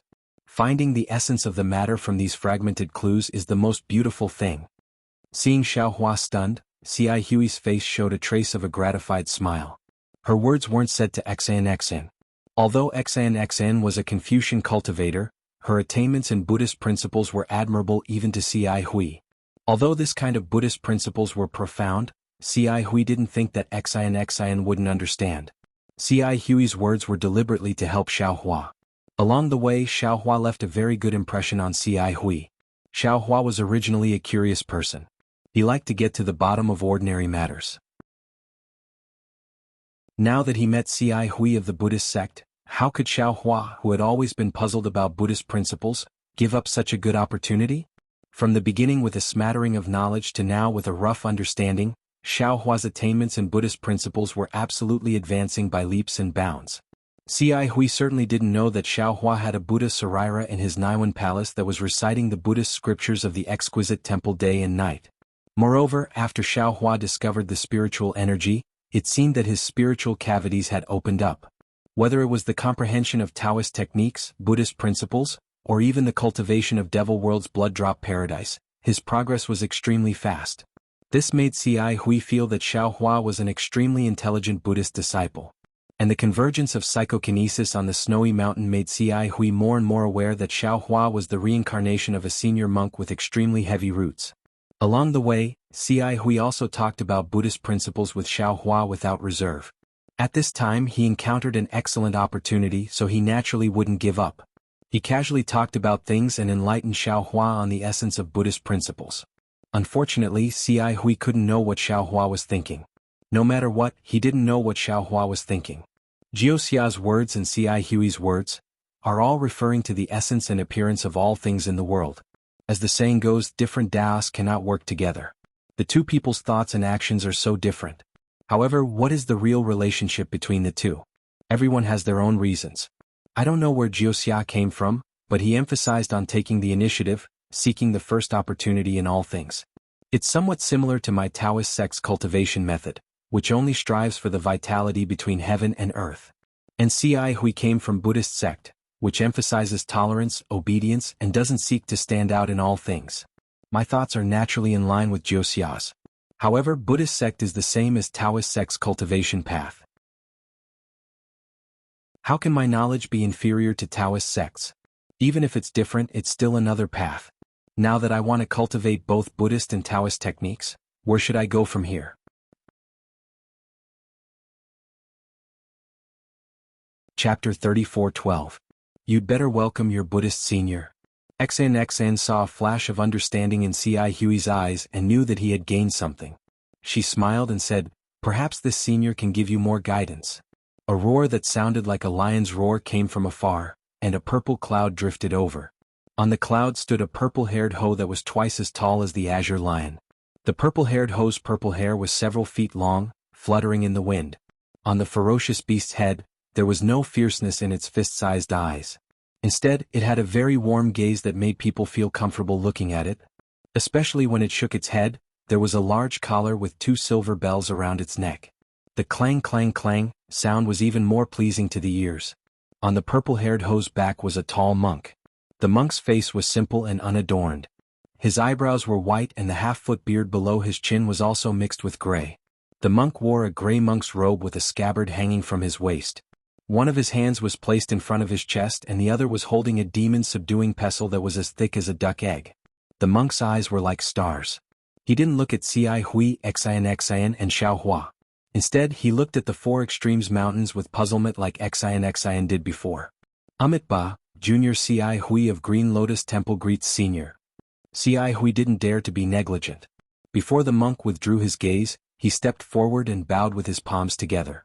Seeing Ci Hui step forward, Xiaohua also braced himself and bowed. Junior Bodhi of small exquisite temple greets senior. However, XNXN wasn't in a hurry to go over. With a smile on her face, she waited for the Buddhist disciples to greet each other. The monk nodded slightly and said, I'm Gu Zhen of Red Lotus Temple. Are you here to find Tao Sect's venerable Fantian? Hearing the old monk say his Dharma name, Xi Hui didn't dare to be negligent and hurriedly replied, Grandmaster, yes. We're here to find venerable Fantian for some matters. What's the matter? Gu Zhen frowned and asked faintly, You're a Buddhist disciple. Why are you so close to the remnants of Tao Sect? This. Xi Hui was a little embarrassed and said in a low voice, I don't know Lord Fantian, but I came here with this female Tanyu. I am Xin, a Confucian cultivator. Greetings, Grandmaster Gu Zhen. Xin didn't show any uneasiness on his face as he stepped forward and bowed. And which sect is this little girl from? Or which up-and-coming aristocratic family? Naturally, Gu Zhen knew a little about the hidden immortal continent. Hearing that the surname Xin was not a special family of Confucian cultivators, he nodded and asked. Xin smiled and said, This one's birth is not worth mentioning, so it's best if I don't make a fool of myself. Fellow Taoist Xi Hui and this little monk were all invited by me. They don't know Venerable Overturning Heaven. However, may I know why Grandmaster Gu Zhen is here? Gu Zhen glanced at Xin and said with a little dignity, Venerable Overturning Heaven is a Tao Sect disciple. Although he has always been very disciplined, he is still a cultivator of the 4th level of Essence Qi. Now that the remnants of Tao Sect are said to be rising from the ashes, this old monk was ordered by the abbot to take a look and remind Venerable Overturning Heaven not to make a mistake and enter the abyss of eternal damnation. The 3 of us also arrived here half an hour ago. Hearing this, Xin knew that things were a little strange. She didn't dare to make excuses and hurriedly explained, The 4 extreme mountains are completely different from before. Venerable Overturning Heaven is also missing. Oh, right, this one hasn't released my communication magic tool yet. Huh? Gu Zhen smiled and waved his hand. Why don't you try releasing that magic tool? Yes, Xin flipped her hand and threw the rhombus-shaped magic tool into the air. Puff. Xin spat out a mouthful of true qi on it, and the rhombus-shaped magic tool slowly melted into a pool of green water. The green water flickered with light and was about to condense into the shape of a sharp arrow. However, before the arrow could condense, puff puff puff puff. With a series of chaotic sounds, the green water turned into hundreds of bubbles. Xin raised her eyebrows in astonishment. Then, puff puff puff puff. The hundreds of bubbles burst one after another and the green water disappeared into thin air. Venerable Overturning Heaven actually died? Xin's expression changed greatly. That's strange. Gu Zhen's brows furrowed. The changes in the 4 extreme mountains were obviously caused by Taoist cultivators. Venerable Overturning Heaven was a Taoist disciple with 4th grade essence force. How could they be so ruthless? Taoist disciples are always scheming against each other. Who knows what they're thinking? Perhaps Venerable Overturning Heaven wasn't very sociable and was ostracized by the Taoist disciples. Then they killed him. Xin's expression slowly returned to normal as she said faintly. However, Gu Zhen didn't agree and shook his head slightly. New Tanyu's thinking is too simple. Although it was an internal conflict between Taoist disciples, for a 4th grade essence force cultivator to be killed so easily, his opponent must be a 4th grade essence force cultivator or even higher. Since when did Western Paradise have such a powerful Taoist cultivator? Hee, Xin smiled faintly, this isn't the hidden immortal continent. There aren't any unfamiliar Taoist experts here. Even if this Taoist expert was a 9th grade essence force cultivator, what does it have to do with me? Gu Zhen's figure was huge, taller than ordinary people by more than half. His hands that were exposed outside of his monk robe were like palm leaf fans and the demon's subduing pestle in his hand was several times larger than usual.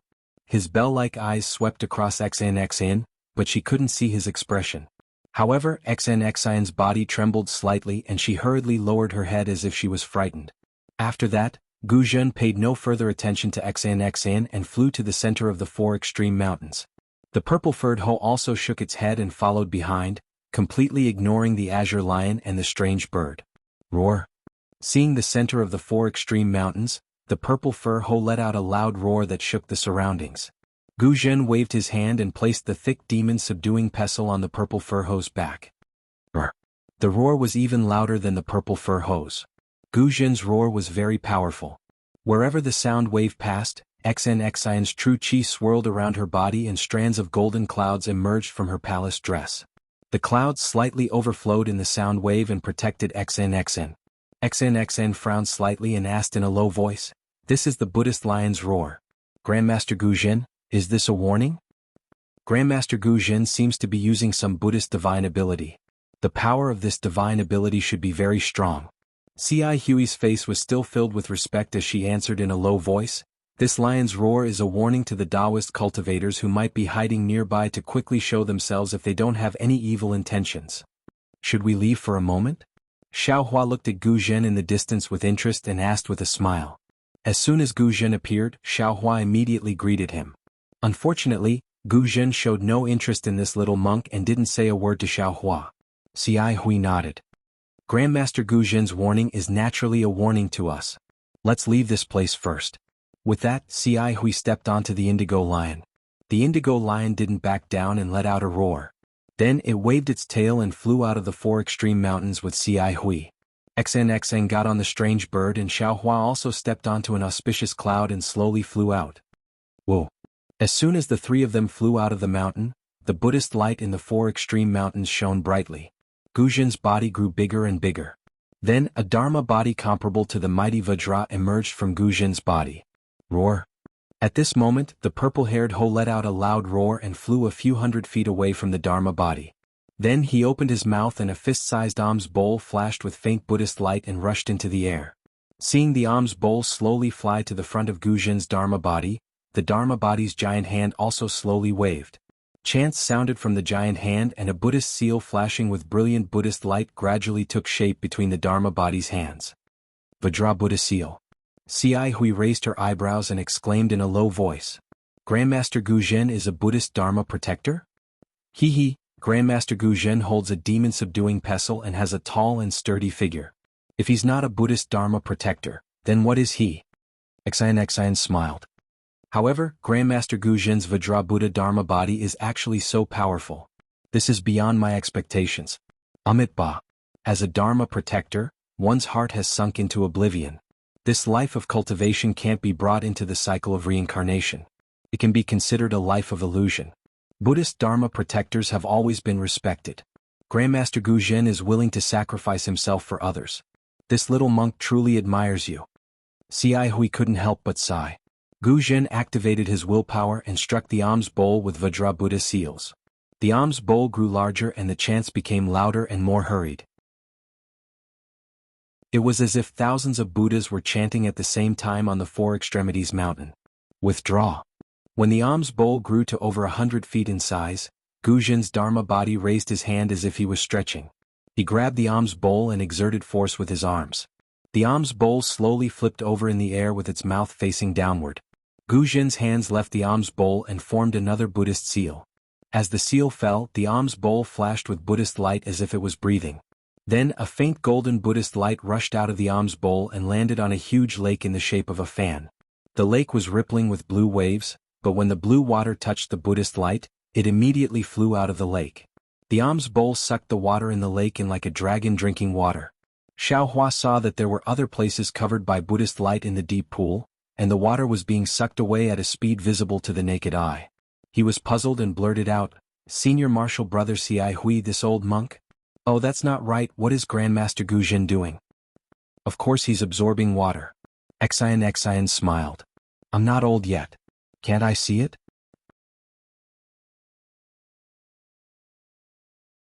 Chapter 34:13. Xiaohua rolled his eyes at XNXN and said, "Do you think I don't have eyes? Can't you see that he's absorbing water? The question is, why is he absorbing water?" C.I. Hui was also somewhat puzzled, but he hesitated for a moment and said tentatively, "Perhaps the place where Grandmaster came from encountered a drought, so he's transporting the water here to other places to relieve the drought." At this point, C.I. Hui seemed to have realized something and sped up her speech. "Oh, that's right.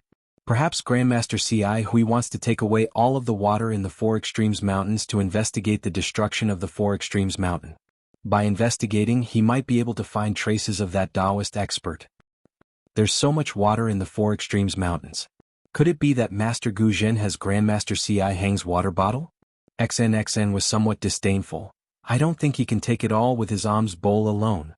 XN Sandinyu, you're underestimating the Sumeru Buddhist formation of our Buddhism sect. Ci Hui smiled. Grandmaster Gu Zhen's alms bowl may not be as good as Grandmaster Ci Hui's water bottle, but the Four Extremes Mountains are only a few dozen miles wide. It's not a problem. If that's the case, then that's the best. Hearing this, XNXN beamed with joy. Her eyes flashed with a strange expression as she looked at the places where the alms bowl passed. The Buddhist light sucked away the deep ponds and ravines.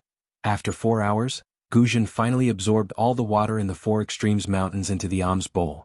The alms bowl didn't change much, but Gu Zhen's Vajra Buddha Dharma body had shrunk by more than half, and even his Buddhist light had dimmed a lot. Gu Zhen looked around with satisfaction and pointed at the alms bowl. The alms bowl fell back into the purple-haired Ho's mouth, but he didn't withdraw his Dharma body. He stepped on a Buddhist cloud and headed toward one of the Four Extremes Mountains. It seems that's all there is to it. Xiaohua saw that Gu Zhen was very serious. He first released his Buddha's consciousness, then used his naked eyes to examine carefully. He even dropped clouds in some places. He grabbed some gravel and other things from the ground or stone walls to examine carefully. He couldn't help but nod inwardly. Tanua. Seeing that Gu Zhen was ignoring them, Xiaohua said, "There's no longer anyone here, so you can't borrow the magic weapon you want. This little monk does not have much time. If it is possible, shall we leave now? Senior brother Ci Hui's teachings have not been in vain since this little monk is able to lend you a helping hand." Don't worry. Xian smiled. That place is very dangerous. The three of us only have a 40% chance of success. And Venerable Master Fontien's magic weapon was the nemesis of one of those dangerous situations. Now that we haven't found Venerable Master Heaven Flipping, Heaven has sent us Master Gu Zhen. With Master Gu Zhen, our chances of success have increased by 20%. Speaking of this, XNXN looked at Ci Hui embarrassedly and said, "Immortal friend Ci Hui, before I only thought about the Tao sect's Heaven Flipping Man and the Buddhist sect-related things should be given to you. Now that we have Master Gu Zhen." Haha, it's fine. Ci Hui smiled and waved her hand. Didn't I say it just now? To be able to gain enlightenment of the Buddhist Dharma through experience is much more precious than any Buddhist weapon left behind. Besides, if this little monk coveted some Buddhist weapon, why would I invite junior brother Deepu? If Grandmaster Gu Zhen is of some help to you, you can invite him. This little monk does not mind. Many thanks, immortal friend Ci Hui. XNXN sighed. This way I feel that I have wronged you. How about this, apart from the immortal weapons and the Buddhist weapon promised to Master Gu Zhen, as long as you like something, you can have the priority to choose. Ci Hui shook her head. It's useless to say so much now. You should think about how to persuade Grandmaster Gu Zhen. He might not be interested in this matter. Rest assured, immortal friend. XNXN smiled and said, I have a 40% chance of persuading ordinary Buddhist experts. Since Master Gu Zhen is a Buddhist sect's guardian, I have a 60% chance of inviting him to help. That's true. Ci Hui nodded. Buddhist sect's guardians are highly skilled. The ancient treasure that Grandmaster Tanyu mentioned is very attractive to Buddhist sect's guardians. Since this little monk can go, Grandmaster Gu Zhen can naturally go as well. Now, we only have to see if Grandmaster Gu Zhen needs to return to the temple to report. Time is too tight. I'm afraid it won't be possible. XN expressed her concern. Immortal friend XN. Xiaohua at the side spoke. Since Grandmaster Gu Zhen is here, does this little monk not need to go? This little monk really has something to do. Little monk, whether you go or not has nothing to do with me. XN pursed her lips and smiled. You can ask your senior brother Ci Hui. Senior brother? Xiaohua opened his mouth, but when he saw Ci Hui's smiling face, he immediately shut his mouth. He already knew the answer. He just muttered, forget it, just pretend this little monk didn't say anything. Xiaohua understood in his heart that Ci Hui pulled him to that place for his own good. Previously, Ci Hui wanted to explain Buddhist principles and Buddhist scriptures to Xiaohua so that his Buddhist cultivation and Buddhist sect's magical power could match, so that he wouldn't walk the path of only practicing magical power and not understanding Buddhist doctrine. Later, when he saw that Xiaohua's Buddhist sect's magical power was not inferior to his, he even wanted to help Xiaohua. He wanted Xiaohua to gain something from this trip, so he even vaguely gave Xiaohua half of the Buddhist weapons in the dangerous place. Now it was even better. With Gu Jin, the guardian of the Lotus Realm, although Xiaohua might gain less benefits, it was also a lot safer. Cai Hui naturally wouldn't let him go. Jiang Luer's matter can be considered to have reached the point where it can be solved. Haste makes waste. I'd better take one step at a time. Perhaps with Cai Hui's recommendation, I don't need to worry about it. That Jinshan Temple's great Zen master Ji Kong will agree to awaken Jiang Luer from the Nirvana realm, right? Gu Jin's inspection was very detailed. Half a day passed very quickly. Seeing the full moon rising, there was no other movement in the entire Four Poles mountain except for the sound of wind. The usual birds chirping and cicadas at the foot of the mountain were also gone. Xiaohua didn't care about it at first, but after a while, he understood that this situation was probably caused when Lord Fantian fell. The cultivator, who was also a disciple of Taoism, was ruthless. Not only did he kill Lord Fantian, but all the creatures near the Four Poles mountain were also affected. Alas! Xiaohua sighed for no reason, just like a real disciple of Tantric Buddhism. Why haven't you all left yet? A slightly tired voice sounded. Monk Gu Jin had already retracted his Dharmakaya. He sat cross-legged on the back of the purple-haired Ho and slowly flew over. Under the moonlight, his bright eyes were obviously more gentle than before. Cai Hui took a few steps forward and said respectfully, "Our cultivation is shallow, so we can't help Grandmaster with anything. But without Grandmaster's order, we dare not leave without permission." Cultivation base is shallow? Ah, little monk, you're belittling yourself. The purple-haired Ho had already flown to the front of the crowd. Gu Jin jumped down from his mount and looked at Cai Hui from head to toe. He said lightly, "The realm of the bright eyes is a watershed. It's not a place that ordinary Buddha can enter. Little monk, you can have your current cultivation because of the root of wisdom planted early. This old monk can't compare with you." "I don't dare. Compared to Grandmaster, I'm still far behind." Cai Hui hurriedly lowered her head and put her palms together. "Everyone has their own fate." Gu Jin said lightly, "This old monk envies you all for cultivating Buddhism in peace. You can enter the cycle of reincarnation and don't have to be stained with karma. Yes, Grandmaster and other Buddhist protectors subdued devils and demons for our Buddhism. They protect the peace of our Buddhism and the safety of our Buddha. This is what we should respect." Cai Hui said carefully, "Master, did you find anything?" Seeing that the scene was a bit cold, XN hurriedly asked and led to the main topic. However, Gu Jin didn't answer XN. Instead, he looked at Xiaohua and asked, "Your Buddhist name is Tipu and you claim to be a disciple of Shaolin Long Temple. How come this old monk has never heard of this temple? You just entered our Buddhism and you're actually also in the realm of the bright eyes. Could it be that you're also walking the path of a protector?" Xiaohua put his palms together and said with a smile, "The Shaolin Long Temple that disciple mentioned is a small temple in the mountains. It's normal that Grandmaster hasn't seen it. As for whether disciple is walking the path of a protector, disciple doesn't know. But these few days I've been talking about Buddhism with senior brother Cai Hui. I haven't heard him talk about it. It shouldn't be." "Grandmaster," Cai Hui hurriedly explained, "junior brother Tipu has deep roots in wisdom. He hasn't entered our Buddhism, but he's already cultivated to the realm of the bright eyes. He's also quite accomplished in the cultivation of Buddhism.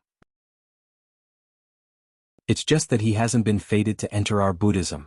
Just a few days ago, when he was shaving in the Shaolin Long Temple of the Great Snow Mountain, disciple saw the corpse of the Shaolin Long Temple with his own eyes." "And?" Gu Jin nodded and didn't comment. He looked at XN and said, "Benefactress is a Confucian cultivator. Why are you so concerned about Fantian's death?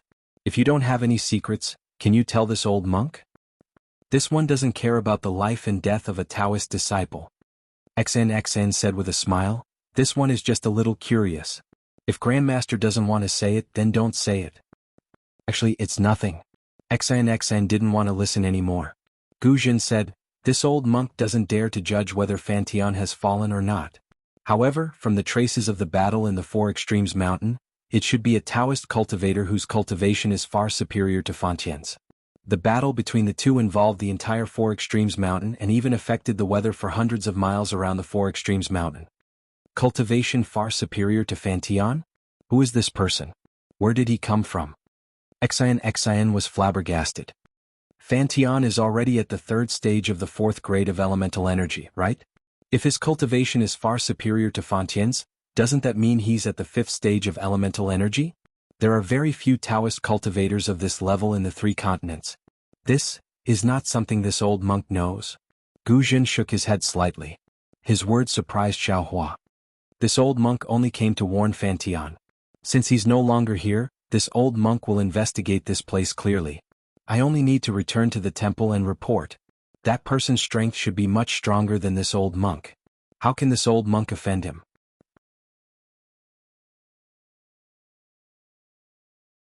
Chapter 34:14.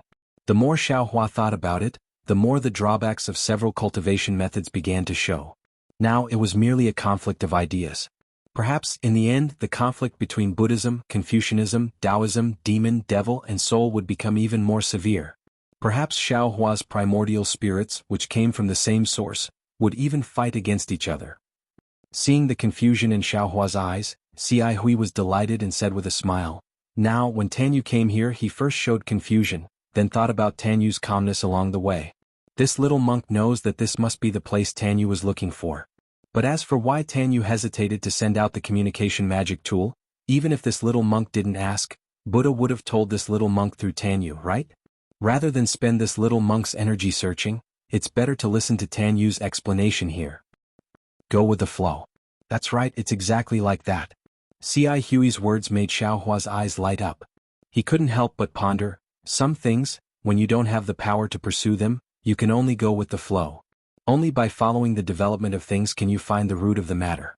And regardless of whether it's Buddhism, Confucianism, Taoism, demon, devil, or soul cultivation methods, they are all a kind of appearance.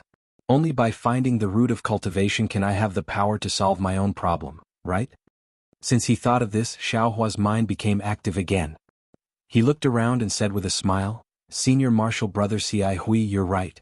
This place must be the place where fellow Taoist Xin is looking for an old acquaintance. If I'm not wrong, it should be because of the great change in the scenery. Except for the 4 mountain ridges, fellow Taoist Xin doesn't dare to recognize the other places. This is why fellow Taoist Xin is hesitating now." Seeing the 2 little monks singing the same tune, Xin laughed inwardly. In fact, this kind of situation could be imagined with just a little thought. These 2 people actually said such profound words. It was said that all Buddhist disciples were eloquent. Just look at these 2 little monks in front of her and you'll know. However, Xin only smiled and said, "Fellow Taoists are right. The Taoist cultivator living in seclusion here is called heaven flipping. Although he's only a Taoist nascent soul cultivator, with the help of his life-bound magic tool, he can reach the 5th level of origin energy realm. That's why others call him heaven-flipping venerable. In addition to being a Taoist, this cultivator is also proficient in our Confucian cultivation method. I met this person by chance 100 years ago and then we met several more times. I knew that this person was wholeheartedly focused on Tao and only wanted to cultivate. He did not want to show off and was not interested in the battle between the Taoist sect and the Buddhist sect. Not only did he not contact other Taoist cultivators, he had not even taken in a disciple. Therefore, I exchanged contact methods with him. He could be considered an old friend. This place is called the 4 Extremes Mountains. I've been here several times before. In addition to having an extremely powerful natal magic treasure, Master Heaven Flipping Master is also proficient in Taoist magic circles. The 4 Extremes Mountain itself is a large magic circle that Master Heaven Flipping Master has been operating for hundreds of years. When I visited Master Heaven Flipping Master before, I saw him demonstrate it. It's really magnificent inside and it's not comparable to ordinary Taoist cultivators. As Xin spoke, she pointed at the 4 mountains. Now, apart from the 4 extreme mountains, which are the 4 formation cores, all traces of the formation are gone. Even the scenery of the 4 extreme mountains has completely changed. If this isn't an extremely brilliant Taoist formation, then a huge change has occurred in the 4 extreme mountains. Master Heaven Flipping Master is already no longer in the 4 extreme mountains. This place is definitely not a Taoist illusory formation. After Xin finished speaking, Xi Hui spoke up. This little monk has already used Buddhist perception to examine this place. These mountains and rivers are all real and there isn't a trace of illusion at all. Junior Brother Tipu, what do you think? Xiaohua seemed to be very familiar with the title of Junior Brother Tipu. He also smiled and said, "That's right. This little monk has also used Buddhist perception to examine this place. My Buddhist perception is the most observant. If there is any Buddhist formation, defensive formation, or magic circle, even if it can't be broken, it can still find a trace of a flaw. Moreover, this place is full of vitality, and there isn't a trace of pretense. Then a huge change has occurred in the four extreme mountains. It's hard to predict Master Heaven Flipping Master's life and death. A trace of gloominess flashed through Xian's eyes. She didn't know if it was because of Master Heaven Flipping Master's fate or because she had come at a bad time. Haha, Xiai Hui continued, the great change in the four extreme mountains is a man-made disaster, not a natural disaster. Although this little monk can't cultivate all 6 divine abilities, this little monk knows that the one who dealt with Master Heaven Flipping Master was a Taoist disciple. Master Heaven Flipping Master is most likely dead. Why is fellow Taoist Xiai Hui so sure? XN stared at Xiai Hui and asked curiously. My Buddhist faction's disciples don't know how to use Heaven-Earth Origin Qi, and your Confucian faction's disciples don't know how to use Heaven-Earth Origin Qi. Only Taoist faction's disciples and a few demons know how to control Heaven-Earth Origin Qi. Xiai Hui pointed at the rippling water below her feet and explained, there are so many water ripples here, far surpassing other places in the surrounding 1,000 miles. It must be the result of the Heaven-Earth Origin Qi wreaking havoc. Since Master Heaven Flipping Master's cultivation is only at the 4th or 5th level of Origin Qi, he definitely wouldn't be able to cause such a huge change by himself. Only 2 cultivators who can control Heaven-Earth Origin Qi together can cause this. Moreover, the strength of the cultivator who came to deal with Master Heaven Flipping Master is even higher than him. Whether it is Taoist faction's disciples or demons, they wouldn't be as merciful as my Buddhist faction's disciples, or as magnanimous as your Confucian faction's disciples. Since their method could cause such a huge disturbance and even destroy Master Heaven Flipping Master's formation, then Master Heaven Flipping Master's life and death. It's easy to guess. AI, the person who understands me is definitely not an old friend. This person is definitely my enemy. Hearing Xiai Hui's explanation, Xiaohua couldn't help but sigh in his heart. The divine abilities of my Taoist faction's cultivators mostly rely on Heaven-Earth Origin Qi. The greater the divine ability, the greater the impact it has on Heaven-Earth. When the 2 cultivators fought, the 2 of us didn't suffer any injuries, but the surrounding environment was the first to be destroyed. I didn't even notice this scene, but this Buddhist Xiai Hui actually saw it so clearly and explained it so incisive. Even if I don't release my divine sense, I can still determine that what Xiai Hui said is true. Xiaohua felt a little awkward in his heart, but he said, that's not good. If Master Heaven Flipping Master falls, then wouldn't the magic tool that fellow Taoist XN wants to borrow be lost? Then, can we still go there? Of course we have to go. XN said bitterly, without Master Heaven Flipping Master's magic tool, our chances of success will be reduced by 20%. However, there isn't much time left, so I have no choice but to. While XN was speaking, a faint Buddhist sense swept over from the horizon and fell on the 3 people in the 4 extremes mountain. Another Buddhist Taoist has come? XN raised her eyebrows and looked towards the source of the Buddhist sense. Xiai Hui still had that kind of smiling expression. She glanced at Xiaohua and said, just from the Buddhist sense alone, this person should have reached the Lotus Realm, which is a level higher than this little monk and junior martial brother Tipu's bright Lotus Realm. He should be our senior. Hearing Xiai Hui expose his Buddhist cultivation realm, Xiaohua couldn't help but feel the corners of his eyes twitch, even though this realm was already somewhat concealed by the secret technique of soul cultivation.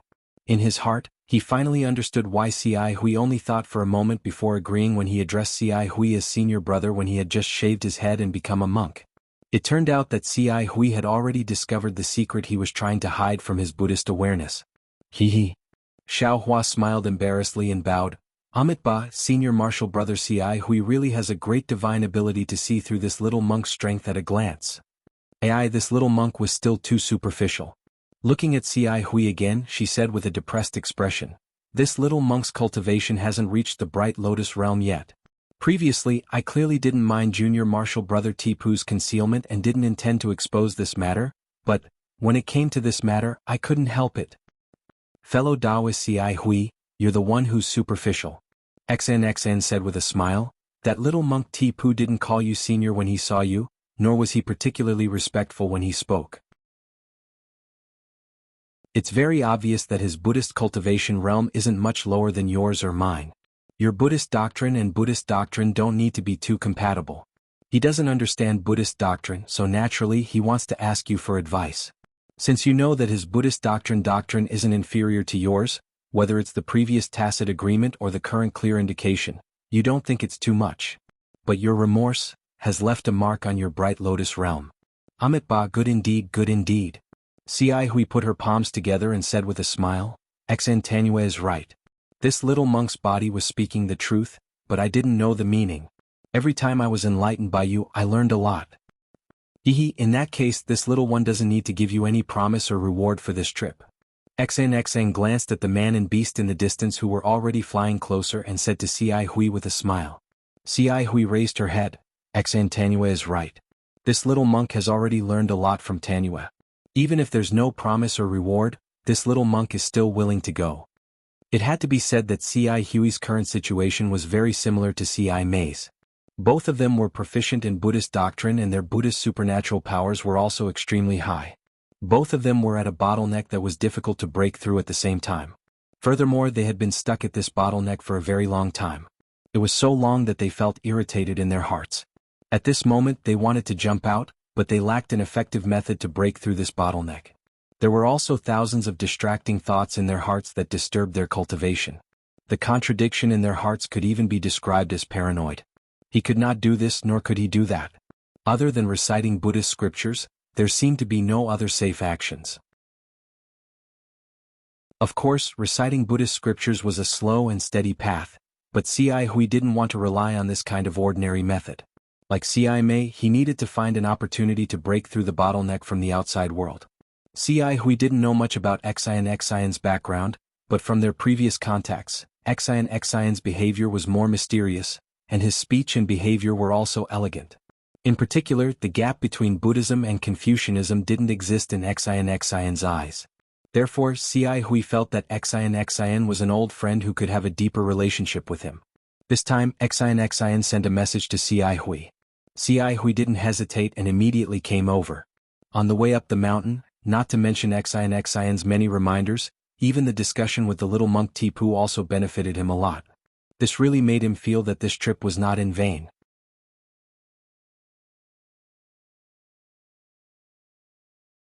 Chapter 34:15. Xan hurriedly asked, Master Gu Zhen, are you going to return to Jianglu Temple? Haha, I don't think I need to tell you where I'm going, do I? What Xian said to Gu Zhen earlier, Gu Zhen returned the same words. However, Xian was not surprised. With a smile on her lips, she replied, If I have a chance to let Master Gu Zhen get rid of the drawback of not being able to bring karma into samsara, I wonder if Master Gu Zhen is willing to take it? What do you mean, benefactress? Gu Zhen wasn't as ecstatic as Xian thought. Instead, he frowned and the monk robe on his tall figure trembled slightly. This trembling wasn't due to excitement, but a kind of alertness. Even Ci Hui was puzzled by Xian's words. He said, Tanua being a Buddhist guardian is a kind of sacrifice. Grandmaster Gu Zhen and the others often have no choice but to kill demons and protect Buddha. Tanua, you don't need to use this to provoke Grandmaster Gu Zhen's Buddhist heart. Before Ci Hui finished speaking, Xan pursed her lips and smiled. Fellow immortal Ci Hui, do you think I'm joking with Master Gu Zhen? Do you think I don't know some secrets of Buddhism? Little girl? Gu Zhen said coldly, just say what you want to say. Why beat around the bush? I've long offered my body to Buddhism and the Buddha fruit to the Buddha Lord. I'm no longer interested in the secret arts of breaking away from being a guardian and condensing karma. I don't know how many secret arts your Buddhism sect has. Xan said faintly, but I know a place where there might be ancient Buddha rainbow. Ancient Buddha rainbow? How is that possible? When Xan finished speaking, Gu Zhen was dumbfounded. He cried out in disbelief, how can there be an ancient Buddha in the Pure Land world? With that, Gu Zhen's tall figure trembled involuntarily. His previous alertness had long disappeared and was replaced by excitement from the bottom of his heart. What's ancient Buddha rainbow? Seeing Gu Zhen so nervous and excited, Ci Huiyan naturally knew that this thing was really useful to Gu Zhen. However, he had never heard of ancient Buddha color. The ancient Buddha luster is a 7-colored relic condensed by the reincarnation of the ancient Buddha Lord. This relic contains the supreme willpower of the Buddha Lord. However, because the negative karma in it was not pure, it was abandoned when the Buddha Lord reincarnated. XNXN glanced at the speechless Guzhen and explained, the Buddha Lord's karma is so powerful. Who can resist the Buddha Lord's karma? Therefore no one dared to use this seven-colored relic. However, after the seven-colored Sarira was placed between heaven and earth for 100,000 or even millions of years, the karma in it would be tempered by the mind power of the Pure Land. In the end, only the mind power of the Buddha Lord in the Sarira would be left. Although it was only a wisp or half a wisp, it was powerful enough to allow a bodhisattva to attain fruition. If Master Guzhen condensed this thing, the half-wisp of mind power would be enough for him to condense a protective relic and protect the relic's negative karma during his reincarnation, ensuring that he would not lose his mind. Such a thing? Why didn't XN Tanua mention it before? Ci Hui was shocked and asked without hesitation. XN smiled and shook her head. It's not that I didn't want to explain it to you, fellow immortal. It's just that you and I are not strong enough to come into contact with this thing. If I said it, it would only make you greedy, and it would even be detrimental to your cultivation. Today I met Master Guzhen and I have a request for you. With your strength, you should be able to give it a try. Naturally, I had to explain it to you. I see. Ci Hui nodded slightly, obviously trusting XN. I understand now. Then Ci Hui turned to Guzhen. Under the moonlight, Guzhen's tall figure had stabilized. She said, Grandmaster, does what XN Tanua said make sense? That's right. Guzhen's eyes flickered under the moonlight. He said, although the path of being a Buddhist Dharma protector isn't smooth, Buddha is merciful and leaves many chances for survival. This ancient Buddha relic is the safest, but it's also the most difficult. Not to mention that the sons of Buddhas who can ascend wouldn't have too many relics left behind. Even if they did, there wouldn't be many.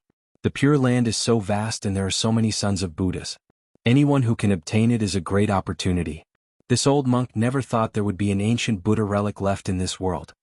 At this point, Guzhen stared at XN and asked coldly, May I know how I can be of service to you, benefactress? And how could benefactress possibly know the whereabouts of such a supreme treasure of the Buddhist sect?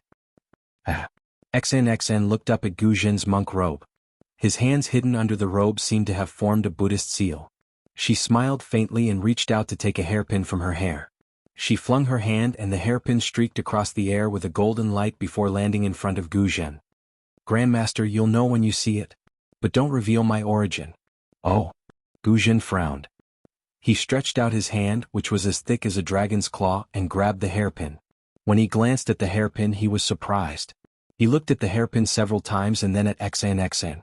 Finally, he waved his hand and returned the hairpin to XN. He said, I understand. Since you have such a background, it's no big deal for you to know this secret.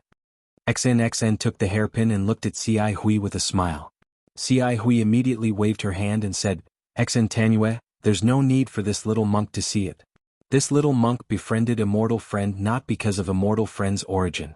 If this little monk knew about it, there would be a dispute in my words. This little monk doesn't want to speak without thinking. Haha, that's right. XN stretched out her hand and inserted the golden hairpin into her hair, not giving Xiao Hua the opportunity to examine it. Damn it, is there a need for this? Xiao Hua secretly curled his lips. This Xiao has seen Murong Tsongyun from a first-class family and Princess Baihua from Chanu country. Even if you're the daughter of a first-class family, what can you do? This Xiao doesn't even have the mood to tease you. Amit Ba, I've sinned. This little monk is Di Pu, not Xiao Hua from the Dao sect. How can you talk about teasing me? What does New Tanua want this old monk to do? Guzhen's tone was somewhat cautious. The female benefactor also changed to New Tanua. It's like this. XN said concisely. This one invites immortal friend Ci Hui to go to an ancient ruin. That's where the immortals and Buddhas joined hands to kill the Dao sect. As far as this one knows, there's an immortal artifact left behind in the Pure Land world. Immortal? Immortal artifact? Guzhen was dumbfounded again. He immediately looked up at the full moon in the sky. He almost suspected that he was dreaming. First, there was the ancient Buddha celestial artifact, and now there was an immortal artifact. This was something he had never dreamt of. Yes, it's an immortal artifact. XN said with a smile. If it's not an immortal artifact, how could there be the ancient Buddha celestial artifact? But Guzhen originally wanted to ask how XN knew, but thinking of the golden hairpin he saw just now, he felt somewhat relieved. If it's not that kind of origin, how could there be such a secret? This secret was left behind by the Tao sect that we joined hands to kill. Therefore there are a lot of formations inside. Ordinary Buddhas and Confucian cultivators can't find it, let alone go in. After so many years, the location of this secret has long been forgotten. If this one hadn't looked up an old matter recently, no matter what, I wouldn't have thought that there was such an immortal artifact in the Pure Land world. Exian said again. Since it's an immortal artifact, how can we do it? Female Tanua should ask for help from her own sect. Gu Zhen smiled bitterly. Although he coveted the ancient Buddha celestial artifact, he still knew that this place was not a place where he could escape unscathed. Xn waved her hand disapprovingly. Master, you're wrong. If this one asks for help from others, how could the immortal artifact fall into their hands? Master, don't forget that it's an immortal artifact. Which Confucian cultivator doesn't want it? Until now, this one only dares to tell fellow immortal Ci Hui and Master about this. This one doesn't dare to trust anyone else. Gu Zhen opened his mouth and wanted to say something, but he was stopped by Xian's words. Moreover, this one has made sufficient preparations for this matter. Not only did I read the records of that place clearly, but I also memorized all the formations inside. I also have a well-thought-out plan to break all the formations. As a matter of fact, this one came to the Four Extremes Mountain to borrow a Tao sect magic treasure from Master Heaven Flipping Master to break one of the formations. Of course, since Master Heaven Flipping Master has fallen, you should be able to use his Buddhist alms bowl as well. Oh, so that's how it is. Gu Zhen finally understood. Female Tanua wants to break the Tao sect's water-based formation. Exactly. Xn clapped her hands and smiled. You're right, Master. If you're not in a hurry to return to the Crimson Melon Temple, you can come with us. I estimate that the round trip will take around 20 days. Oh. Gu Zhen was surprised again. Only 20 days? How could there be such a forbidden area near the Four Extremes Mountain? This one has already spoken so frankly. Master, there's no need to force this one any further, right? Xian said with a smile. Gu Zhen's face flushed red and he smiled embarrassedly. He put his palms together and said, Amitabha, female Tanua has indeed given this old monk a difficult problem. Since it's an opportunity, it won't be easy. Xian smiled. If it's so easy to obtain, how could it be called an opportunity? In any case, this one has already explained the reason for this matter. It's up to Master to decide whether to go or not. Ci Hui. Gu Zhen thought for a moment, then suddenly asked the little monk, Ci Hui. Ci Hui was clearly taken aback, but he hastily nodded and said, This little monk is here. Do you have any instructions for me, martial ancestor? Do you know where that secret is? Gu Zhen asked.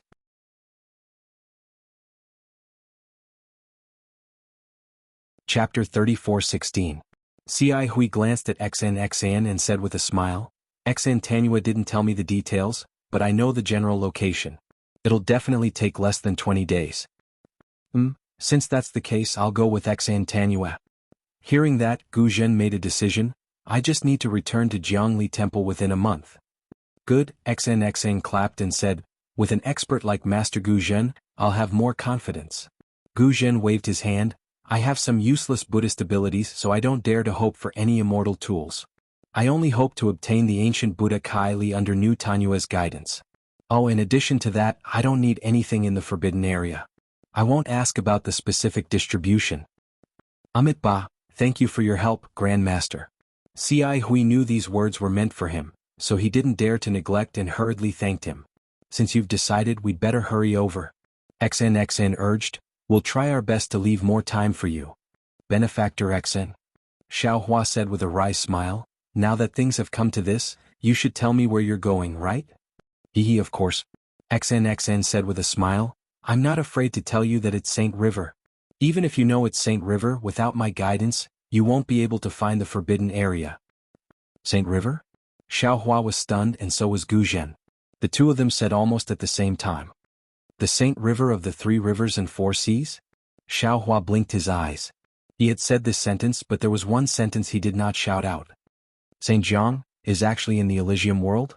Gu Zhen followed Xiaohua and said, is it the Saint River that Saint River hides the Emperor's sword, and the Emperor's sword comes out to suppress the 9 provinces? This is beyond old monk's expectations. That's right, it's that Saint River.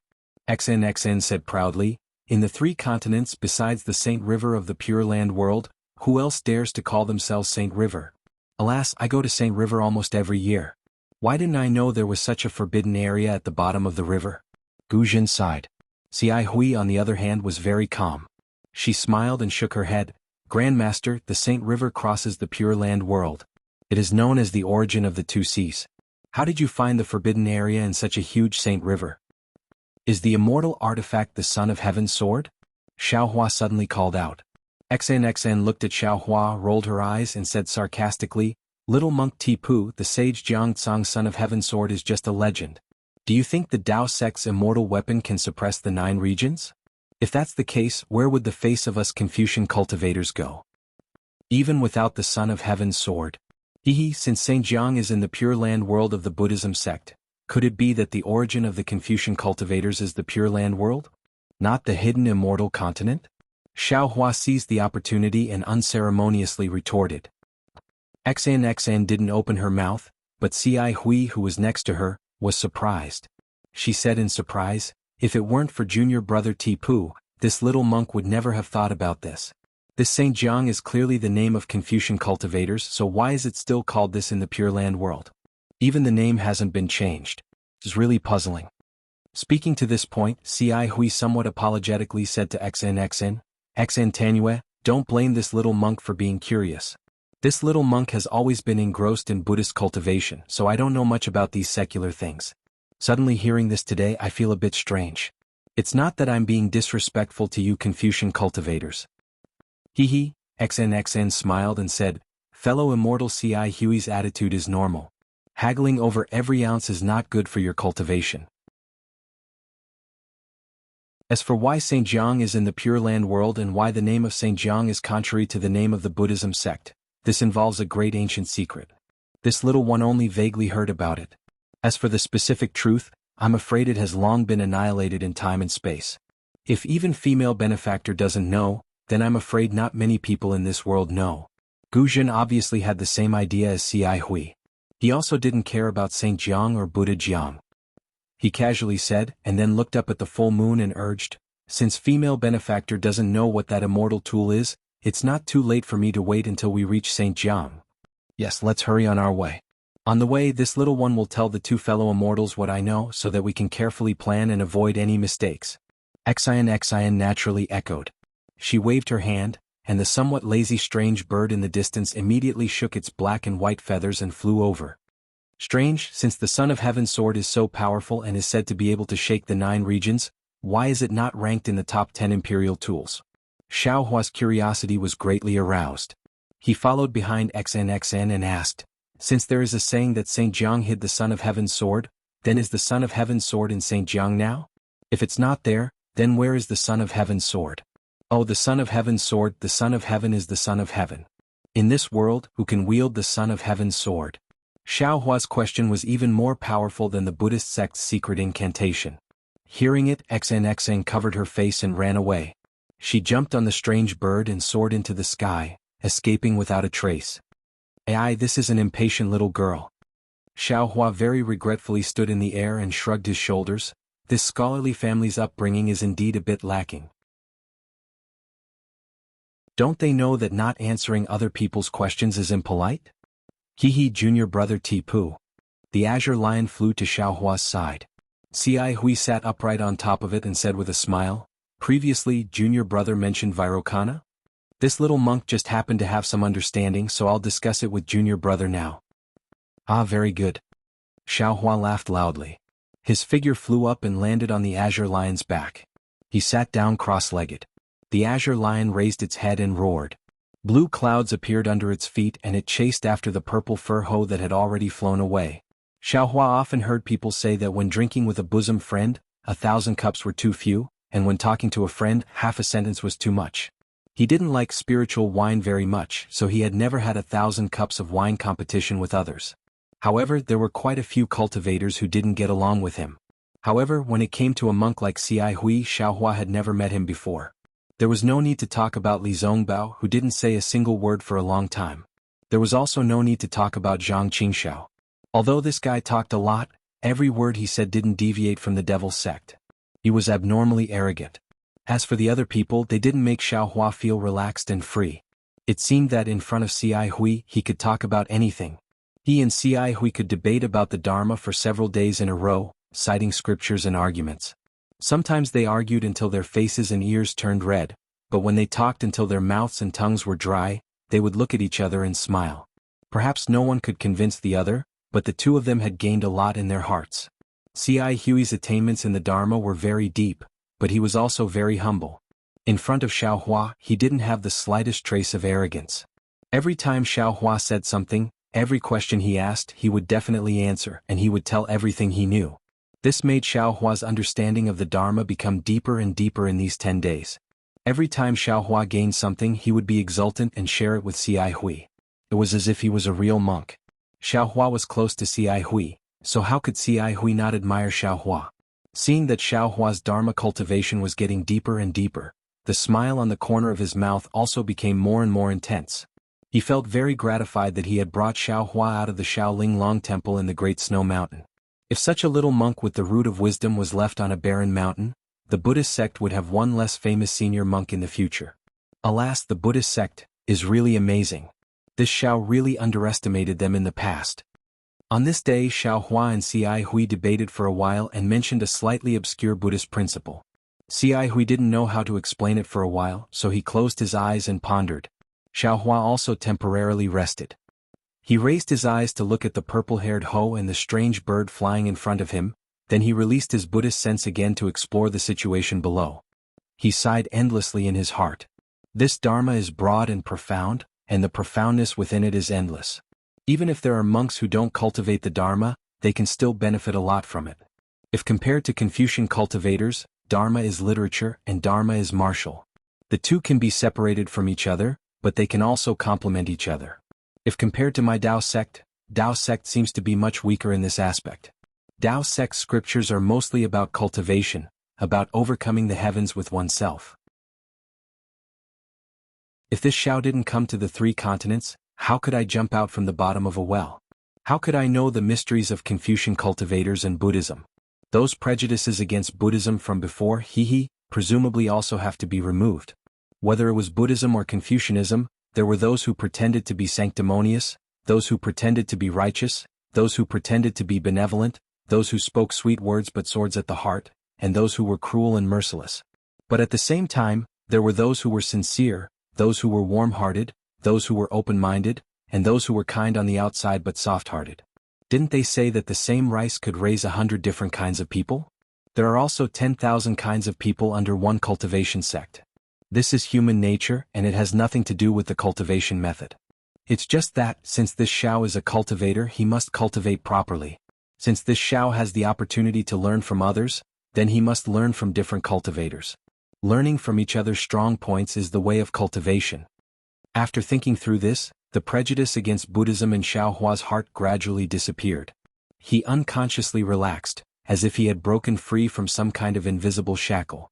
Then he released his Buddhist sense and casually looked at the ground. Previously, when Xiao Hua came from the snowy mountain to the Four Extremes mountain, the road was completely desolate and it was rare to see people. Not to mention the snowy mountain, which was extremely high and covered in snow, ordinary Buddhist children wouldn't go there. Even the Four Extremes mountain was very dangerous. If XN didn't lead the way, Ci Hui might not have been able to find it. Therefore what Xiao Hua saw was quite similar to the Dawn Rain continent. But not long after coming out of the Four Extremes mountain, the scenery of this paradise began to change. The climate gradually became hot, and a kind of warm and dry heat was constantly in the air. On the ground there were also more greenery. Strange trees propped up the canopy, covering the increasingly dense mortals in the shade.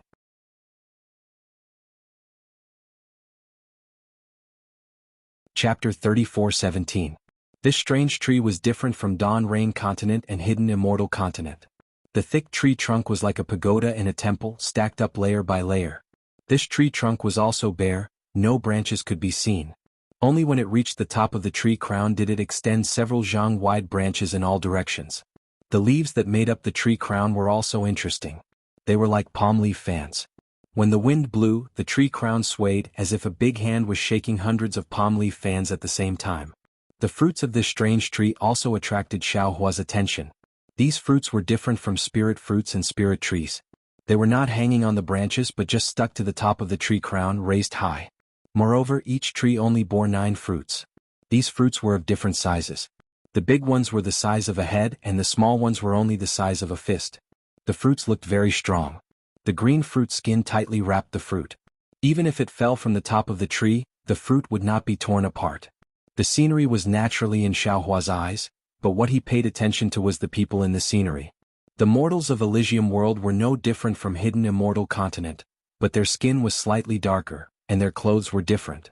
Most of the men wore short clothes, while the women wore light veils that covered their skin and faces. Of course, in addition to the secular people, most of them were ordinary monks. In Elysium world there were many temples. These temples were either big or small, and the incense burning there was exuberant.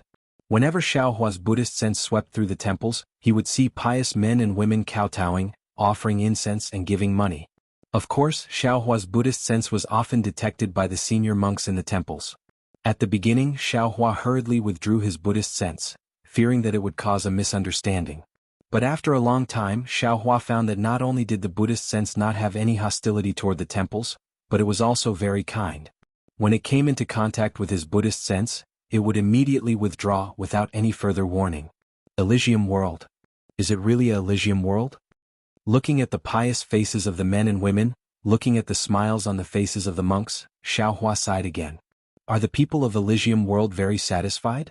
Alas, in this Xiao's opinion, Buddhism is a special sect among Buddhism, Taoism and Confucianism. Rather than saying it is a cultivation method, it is better to say it is a kind of faith. Although soul cultivators also emphasized on the power of faith, their believers were all natives of Ming Mountains, and their range was limited. As for the Buddhist sect, because of the doctrine of Buddhism, everyone could believe in the Lord Buddha. Although the power of faith of a single person was weak, and could not be compared to the millions of natives in Ming Mountains, there were so many of them.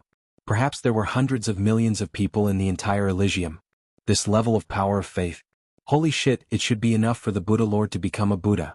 Or perhaps this belief was the root of happiness? Since they were all beliefs, what was the relationship between the 12 great gods of soul cultivation and the Buddha of Buddhism sect? Why does my Tao sect not have a Tao ancestor? Why doesn't our Tao sect have any faith? The more Xiaohua thought about it, the more he thought about it. He had thought about it before, but at that time, it was all doubts and doubts. Now that he saw the prosperity of the Buddhist sect, he couldn't help but think deeply.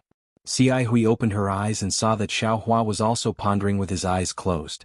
She smiled and asked, "Junior brother Tipu, have you comprehended anything?" Xiaohua didn't open his eyes.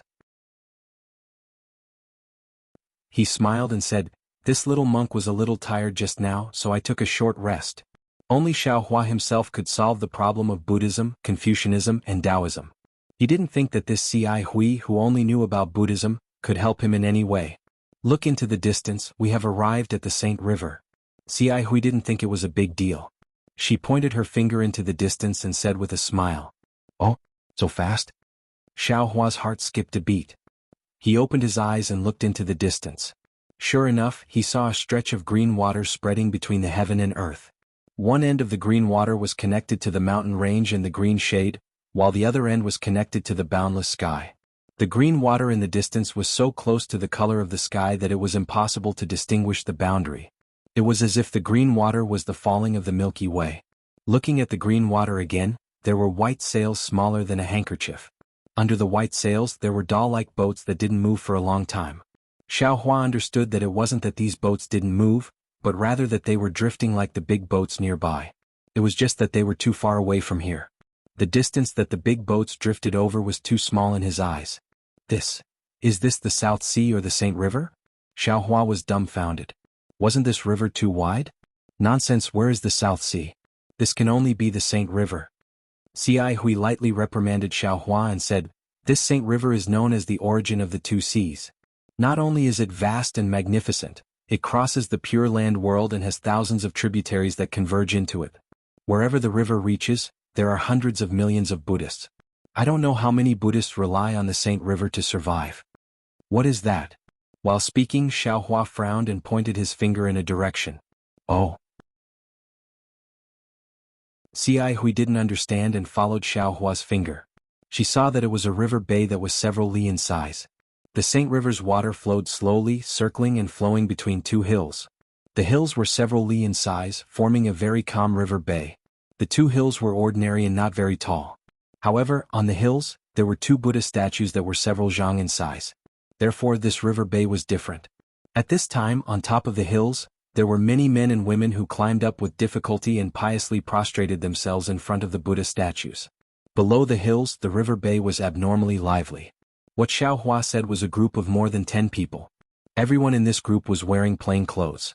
There were also some women with white flowers on their temples. In front of the group, there were several people carrying something that looked like a flower basket. However, in the flower basket, there were not only flowers, but also an old man who was lying naked in the flowers. The old man's hands were crossed in front of his chest. His eyes were tightly closed and his face revealed a kind of serene smile. This group of people walked to an empty spot at the side of Riverbend and slowly came to a stop. The few people at the front put down the flower baskets, and the 10 people at the back rushed forward. The woman plucked the white flowers from her temples and threw them into the flower baskets. Then, everyone worked together to lift the flower baskets and sent them into Riverbend. Although the river water in the river bay was gentle, it was still flowing.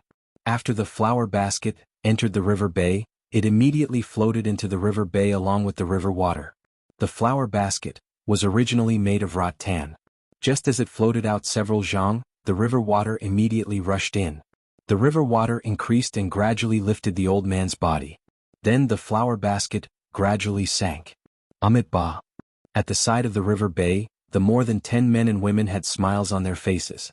Although there were some women with sparkling and translucent tears at the corners of their eyes, they still chanted the Buddhist scriptures in an abnormally pious manner.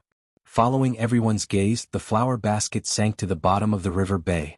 The old man's body was indeed half sinking and half floating, moving along with the river flow. It was very obvious that this was the old man's funeral. These more than 10 men and women should be the old man's children and relatives.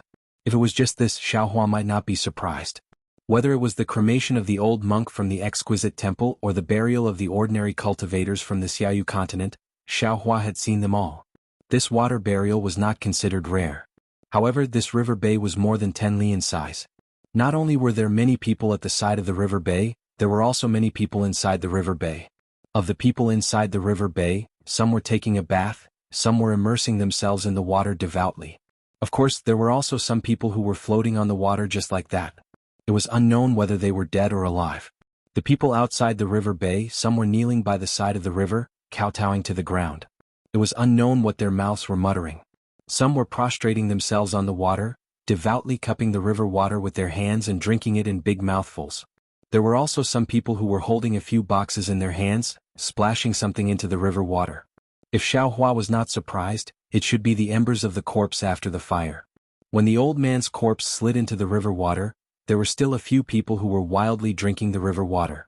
These people only slightly moved to the side. Then they simply ignored the old man and continued to pour the river water into their mouths. As for the old man's corpse floating by, the people in the river water turned a blind eye to it. They simply did not care. The people in the river water did not pay attention to the old man's corpse. However, the fish in the water and the birds in the sky did. Not long after the old man's corpse floated into the river bay, fat river fish swam over and surrounded the naked corpse in the water. On the river surface, several birds also flew down, either eating the river fish or swallowing the corpse. As for the old man's son on the river bank, not only did he not anxiously chase away the birds and fish, his face was instead filled with joy. These people, aren't they too crazy? Xiao Hua looked at the inconceivable actions of the various people in the river bay and unconsciously became dumbstruck. He whispered, Amit Ba. Xiai Hui, however, acted as if this was a common occurrence. She chanted Buddha's name and laughed. What's so strange about this? Junior brother Tipu is a bit obsessed. Junior brother Tipu, don't you know? Although this Saint River has the title of a Confucian saint, our Buddhist sect has never planned to change its name. However, this great river that runs through the Pure Land world already has no name in the hearts of billions of Buddhist people. Whether it is called Saint River or Buddha River in the hearts of Buddhist people, it is only a Buddha river. It is a river that is unique in the hearts of billions of Buddhist people. It is a river that is filled with the blessings of Buddha, a river that carries the past life, present life and future life of Buddhist people. Looking at Xiao Hua's slightly frowning appearance, Ci Hui excitedly said, "Junior brother Tipu, seeing this scene, could it be that you are not happy? Could it be that you don't feel that this is the eternal state of Buddha's light in our Pure Land world?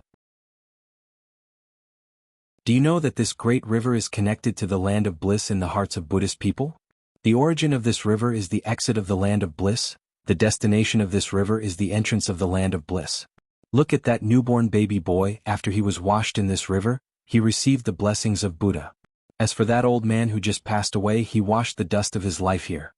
His dirty and smelly skin was left in the river, his clean soul flowed into the land of bliss along with the river."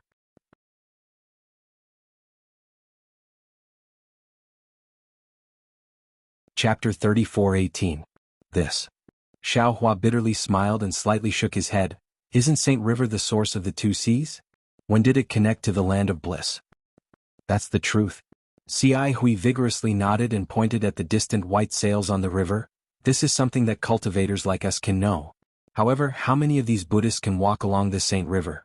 Even those fishing boats on the river have never gone from the West Sea to the East Sea, right? How do they know where this Saint River came from and where it went? Even if they have never seen it and never went there, they might not have never heard of it, right? Xiao Hua continued to argue. They naturally have heard of it and they even know that this river is called Saint River. Just like what Junior Brother said before, this saint is a special name for Confucian cultivators, it has nothing to do with my Buddhist sect. But do they believe it? Will they even listen? Ci Hui smiled, not to mention that there are hundreds and thousands of such legends, they are devout Buddhists of my Pure Land world, their hearts have long been illuminated by my Buddha's light, they will not tolerate other filth. Hundreds and thousands of legends, they only believe my Buddha's words. Amit Ba, this little monk understands. Xiao Hua slightly sighed, he already understood the trick. Previously he was still thinking about the benefits of faith, now he saw the drawbacks of faith. To believe and be true is to be devout, but to believe and be foolish is to be evil, but who is devout and who is evil, how can Buddhists know? They can't jump out of the well, they can't distinguish the direction of the river. Only cultivators like Xiao Hua who can jump out of the well can clearly see the direction of the river. However, thinking about the great formation at the bottom of the West Sea and the vast border of the three continents, Xiao Hua shuddered. He really doesn't know how deep this well is. While speaking, the azure lion has already flown over this river bend. At the place where the river bend enters the river, the old man's corpse that Xiao Hua just saw once again emerged a few times and slowly sank into the depths of the river. At the place where the corpse sank, a few small whirlpools appeared, these whirlpools also disappeared in a flash. Looking at the place where the whirlpools disappeared, from time to time, a few white bones emerged from the river, it seems to be the corpses that were previously buried in the water. How dirty is this river? Xiao Hua looked, he was too lazy to talk to the excited Ci Hui, his heart felt a chill. Fortunately, as the azure lion flew into the heart of the river, the water became increasingly green, the things that could be seen at the river's edge also disappeared, some fish that were unwilling to be left out also rejoiced, flocks of birds also flew from the side to join in the fun, it made Xiao Hua's somewhat gloomy heart. XN didn't pay attention to Xiao Hua and Ci Hui. She rode the strange bird and flew in front of Gu Zhen. The two of them kept talking about something. They seemed to be discussing how to enter the danger zone. At this moment, she led the three of them straight into the heart of the river. Seeing a strangely shaped reef emerging from the river, she stopped again and looked at it. Then, she patted the strange bird's neck again and flew towards the upper reaches of the Saint River. After flying for half a day, he finally stopped. He turned his head and looked at Xiao Hua and Ci Hui who were following behind him. He faintly pointed below and said, "It's here." Here. Before Ci Hui could speak, Gu Zhen, who was standing next to XN, had a strange look on his face. He seemed to be in disbelief as he said, "Is XN Tanue wrong? This is the famous Nightmare Reef Bay of the Sage River. How could it be the location of the Tao sect's array formation? What's impossible?" XN smiled and said, "Taoism's array formations are unpredictable to begin with. Moreover, this is a forbidden area passed down from ancient times." That's right. I'm not denying Taoism's formation, nor am I doubting Tanyu's discovery. I just feel that countless Buddhist seniors have come here to explore for thousands of years. How could they not find any clues? Gu Zhen seemed to have lost his composure at this moment. His expression became even more anxious as he hurriedly asked, When Xiao Hua heard the two's words, he glanced at C.I. Hui's frown and lowered his head to look at the river. He saw that the river's surface was completely different from before. The other parts of the river were completely calm. Even if there were some surging waves, they were ordinary waves. After the waves passed, the river's surface was completely flat. The river had a circumference of a few miles, and was filled with whirlpools of different sizes. These whirlpools were letting out strange moaning noises, and gusts of strong wind were blowing in and out of the river, wreaking havoc in this area. Also, these whirlpools looked disorderly, but there was a dark gray shadow between 2 or 3 whirlpools. This shadow couldn't be dispelled even under the scorching sun. Xiao Hua didn't dare to release his spiritual sense. The chaotic wind around his nose already told him that the world's spiritual energy here was extremely chaotic. It wasn't the kind of order that was commonly seen in Taoism's array formations. Xiao Hua glanced at the strangeness of the river and asked C.I. Hui in a low voice, "Is there a saying in Nightmare Reef Bay?" C.I. Hui also shifted her gaze away from the river and said with a bitter smile, "It's not just a saying. It's simply a notorious name. This body of water is extremely strange. If a feather falls on it, even if it doesn't get sucked into a whirlpool, it won't float on the river's surface. All the boats that pass through here, regardless of whether they belong to ordinary Buddhists or Buddhist sect disciples, are not spared. They all sink into the water and turn into wood chips. The entire process is like a nightmare, so it's called Nightmare Reef Bay by the people nearby. The reason why it's called Nightmare Reef Bay is because there were previously people who believed that there were a large number of reefs under the river that caused such a strange scene. Those boats also sank after touching the reefs. However, after the investigations of my Buddhist sect seniors, there isn't a single reefs under this body of water. Apart from the fact that there aren't any fish or ordinary marine life, there isn't anything different here. There are even many seniors who used Heaven's Eyes to investigate, but apart from the river, they found nothing. As time passed, no more ships passed by this place, and no more Arhat came here to investigate. This place became a stretch of stagnant water. It's like a nightmare that no one likes. That's not all. C.I. Hui turned her head at this moment and said rather viciously, "This area of several dozen miles is very strange. At specific times, it will produce an illusion. The illusion's range is extremely large, more than 100 miles. Not only will the passing boats fall into it, the mortals on the boats will also lose their senses and enter a nightmare.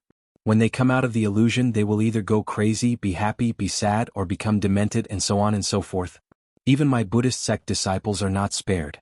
Of course, these people can be considered lucky to be able to escape from the illusion. When this old monk was young, I had a junior brother who was ordered by his master to go somewhere else. He occasionally passed by the Nightmare Reef Bay and accidentally encountered the illusion. He disappeared without a trace, and to this day, it's unknown whether he's alive or dead. My Crimson Reed Temple sent out disciples to search for several days, but they didn't find any clues. This old monk was also part of the search that day, and even used my Buddhist awareness to explore the borders of this body of water. This old monk still clearly remembers the apprehension and uneasiness in my heart at that time, afraid that this body of water would suddenly unleash its power and suck me in. At this point, C.I. Hui lowered her head and looked at the mouth-like vortexes below her. She sighed and said, "Since that day, old monk has never come here again. I haven't even come within 100 miles of this place. If not for New Tanue bringing me here today, this old monk definitely wouldn't have come." So that's how it is. XNXN nodded slightly. No wonder Great Master reminded this one earlier. This one didn't expect there to be such an old story. Amit Ba. If it's as New Tanue said, this place is an extremely hidden ancient formation. New Tanue can take out the immortal weapon inside and destroy this formation to avenge my junior brother. Even if this old monk can't obtain the ancient Buddhist Kylie, this old monk is still willing. Gu Jin said somewhat sadly. XNXN didn't know whether to laugh or cry, and she smiled apologetically. Great Master thinks too highly of this little girl. This formation was left behind from ancient times. Even an immortal weapon is not the formation eye of the formation. Even if this one is lucky enough to obtain an immortal weapon, it's impossible to destroy this formation. If it's possible, we can find the corpse of the junior brother that Great Master mentioned. It's already good enough. Hearing this, Gu Jin's body trembled slightly. He actually took a long breath and then said with a wry smile, "Corpse? So many years have passed. How can we still find a corpse? Even if there are, how many corpses have been piled up since ancient times? How can we still distinguish them? Grand Master? Gu Jin's reaction was very strange. Not only did Xiao Hua and Xin see the abnormality, but Ci Hui was also somewhat puzzled. She asked in a low voice, "Is there something wrong with you?" "Ah, it's nothing." Gu Jin grinned. This old monk just has a slight feeling and thought of the past. Then Gu Jin urged again, "New Tanyue, how do we enter this ancient formation?" "Great Master, don't worry," Xin said with a smile. "This little girl naturally has a way to enter the formation. It's just that it takes time to enter this formation, so we'll have to wait here for a while." Gu Jin raised his thick white eyebrows and asked in a low voice, "Could it be that we have to wait for that illusion to appear?" Xiao Hua's heart also thumped, seeming to understand something. Fortunately, Xin hurriedly explained, "Great Master, this little girl doesn't know whether the illusion of the Nightmare Reef Rock is related to the formation, but according to the records, entering the formation doesn't need to go through any illusion formation, but we still have to wait until dusk or sunset." Sunset? Hearing this, Xiao Hua and the other two involuntarily raised their heads. However, at this moment the sky was covered with dark clouds. How could they see the sun?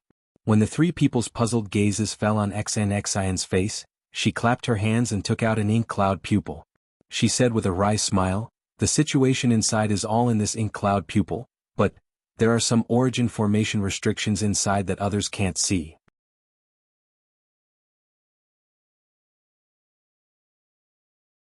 Chapter 34:19. It doesn't matter. Gu Jin waved his hand and said, "Since this old monk knows your identity and has accompanied you to this place, we must enter this formation. Since others can't see Mo Yun Tong, this old monk naturally can't see it either, so there's no need for me to look. Everything inside will be done according to Nutanyu's instructions." "What about fellow immortal Ci Hui?" Xin smiled and looked at Ci Hui. Ci Hui shrugged and answered very seriously, "Nutanyu has held on to this Mo Yun Tong for a long time, right? She seems to have never wanted this little monk to look at it. Since that's the case, why should this little monk look at it?" Xiao Hua found Ci Hui's shrugging action very familiar. "Isn't this what I often do? I don't know when monk Ci Hui secretly learned it from me." However, Xiao Hua just looked and didn't say anything. He blinked his eyes and looked at the water below him. In his opinion, Xin must be treating him as nothing like before. Little monk Tipu, unexpectedly, Xin raised her hand and held the Mo Yun Tong in front of Xiao Hua's eyes. She smiled and said, "Do you want to take a look?" Meh. Xiao Hua was slightly stunned.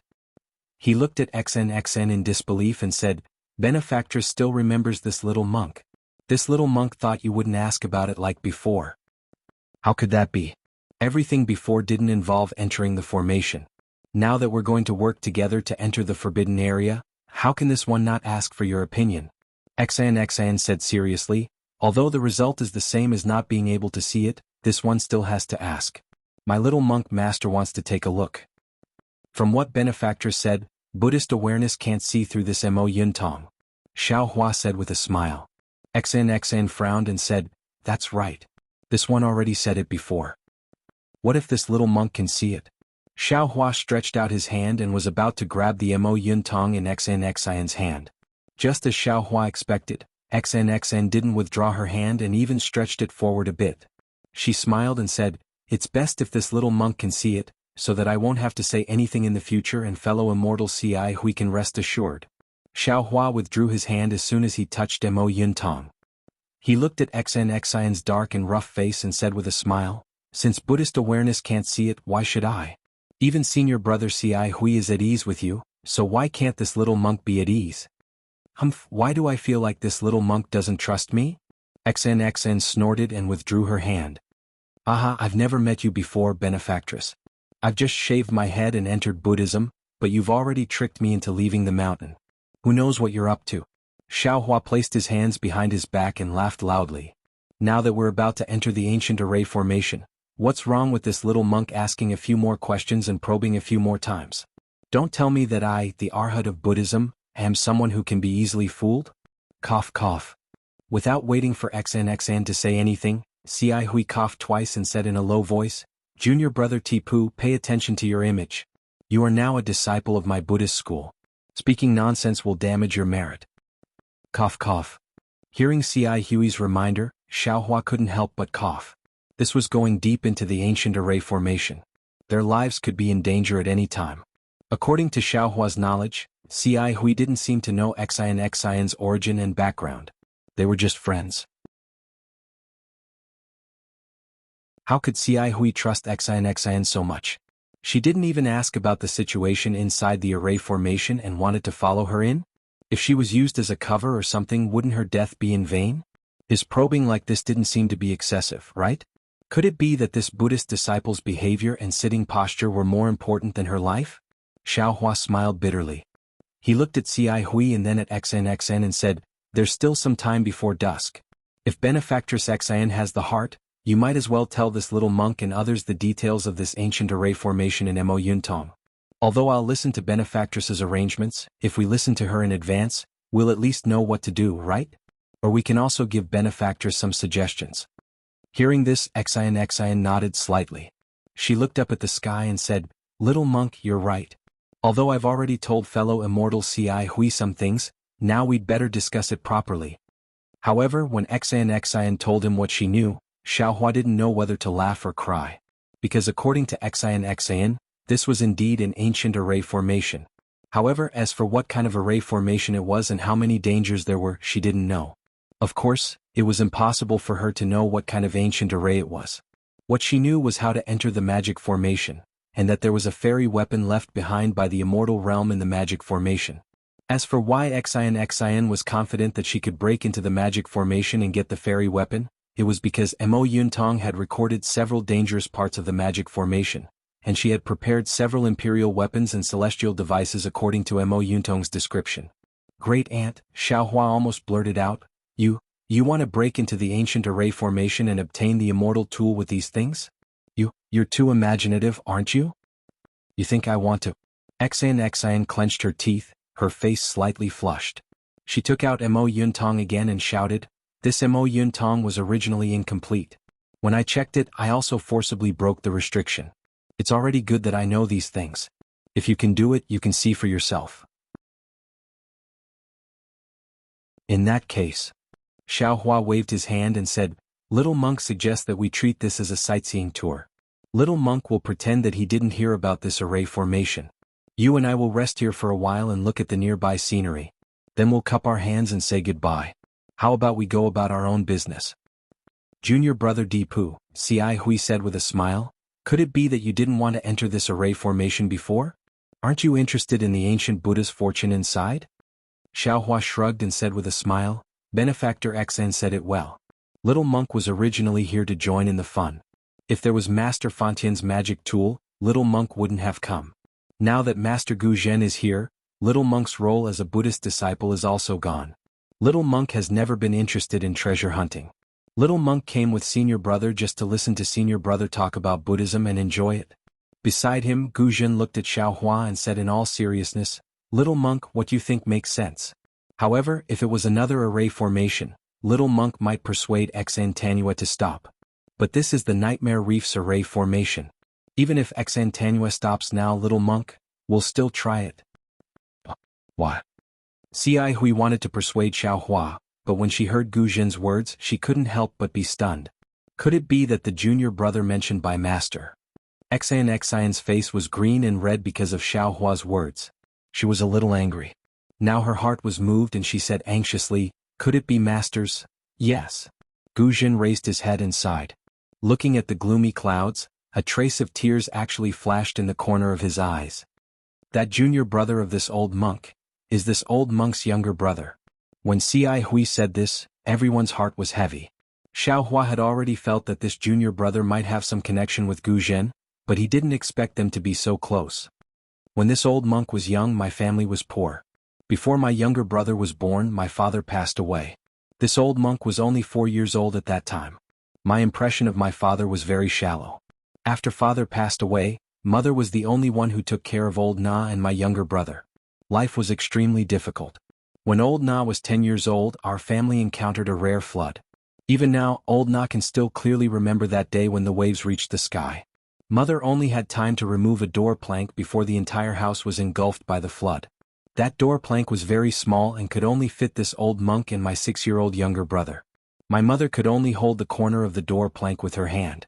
Gu Zhen took a deep breath and said tirelessly, "After drifting with the flood for more than half a day, my mother's strength was already exhausted. But this old monk was young at that time and didn't know about this. Plus, the flood had already overflowed and I had already lost my cool. When my mother told me to look after my younger brother, this old monk didn't think the worst of it and only nodded. But, before her mother could finish her warning, a fist-sized beam came along with the flood and smashed her mother into the flood. This old monk was stupefied. My younger brother cried and wanted to crawl under the flood under the door plank. It was at that moment that this old monk knew that in this life I was the only one my younger brother could rely on. This old monk seemed to have suddenly grown 10 years older. I hurriedly held my younger brother in my arms and coaxed him, saying that it was mother who went to the bottom of the river to catch fish for us. See. Even Xiaohua, who was used to seeing life and death parting, felt his nose sour. Beside him, Xian's eyes were even redder. Fortunately, when the middle of the night passed, the masters of Jianglu Temple and other places had already arrived. The lucky survivors were all rescued. Because this old monk and my younger brother had no home to return to, we followed our masters to Jianglu Temple. After a few more years, this old monk and my younger brother shaved their heads and became monks at the same time.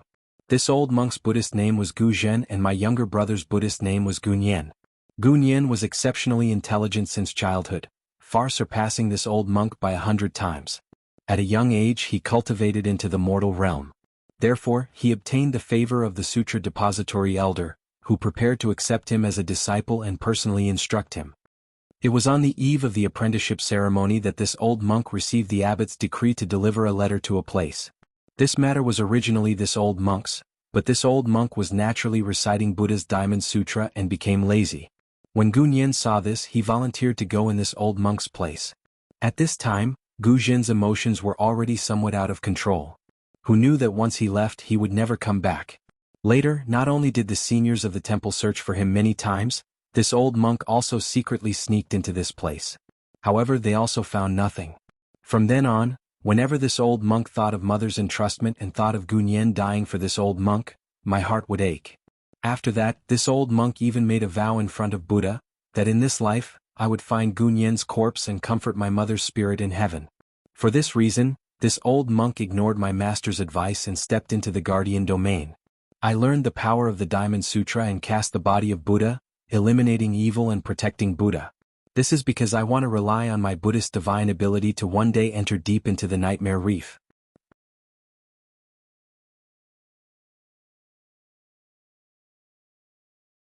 Chapter 34:20. At this point, Gu Zhen looks at Xiaohua, then at Cai Hui and Xian. He says word by word, "Previously, I didn't dare to face it because I didn't have the confidence. Now that Buddha has used your hands to lure me here, how can I not take the risk and fulfill my wish?" This. Xiaohua gasps and murmurs, "Amitabha, it can't be such a coincidence, right?" After hearing this, Cai Hui's face turns solemn. She looks at Gu Zhen and says, "Martial ancestor, although this little monk's Buddhist cultivation is shallow, I have some attainments in Buddhist magic. This little monk is not talented, but I'm willing to follow martial ancestor inside to explore." Xian clenches her teeth and says in a low voice, "Sad things all have similar reasons. Since we're all in the same boat, this little girl is also willing to accompany Great Master inside. Although this little girl doesn't know much about arrays." At this point, Xian suddenly realizes something. She turns to look at Xiaohua and scolds, "Little monk, how dare you make fun of me?"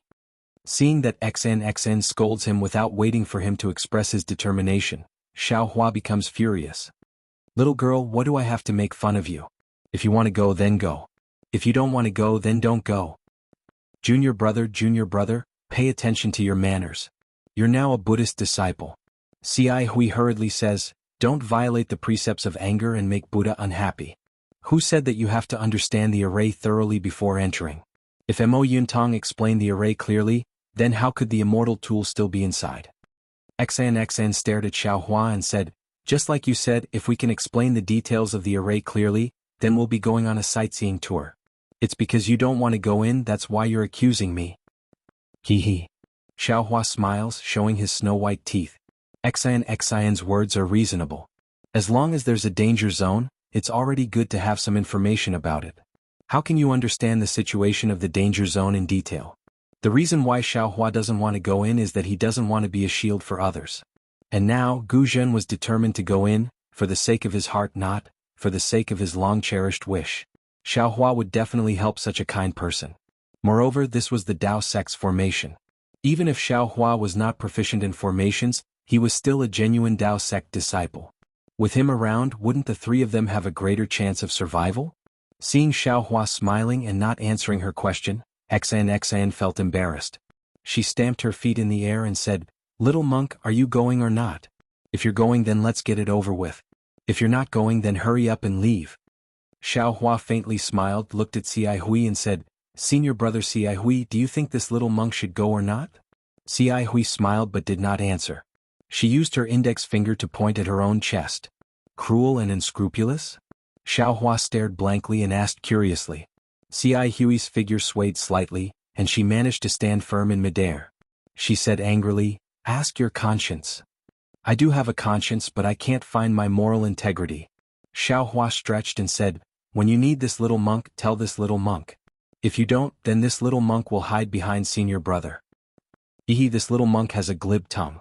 Why is he so similar to those pale-faced scholars of Confucian cultivation? Xan smiled. "Don't worry, with Master Gu Zhen here you won't be needed. You can just follow along and watch the show." "I hope so." Xiaohua shrunk his neck.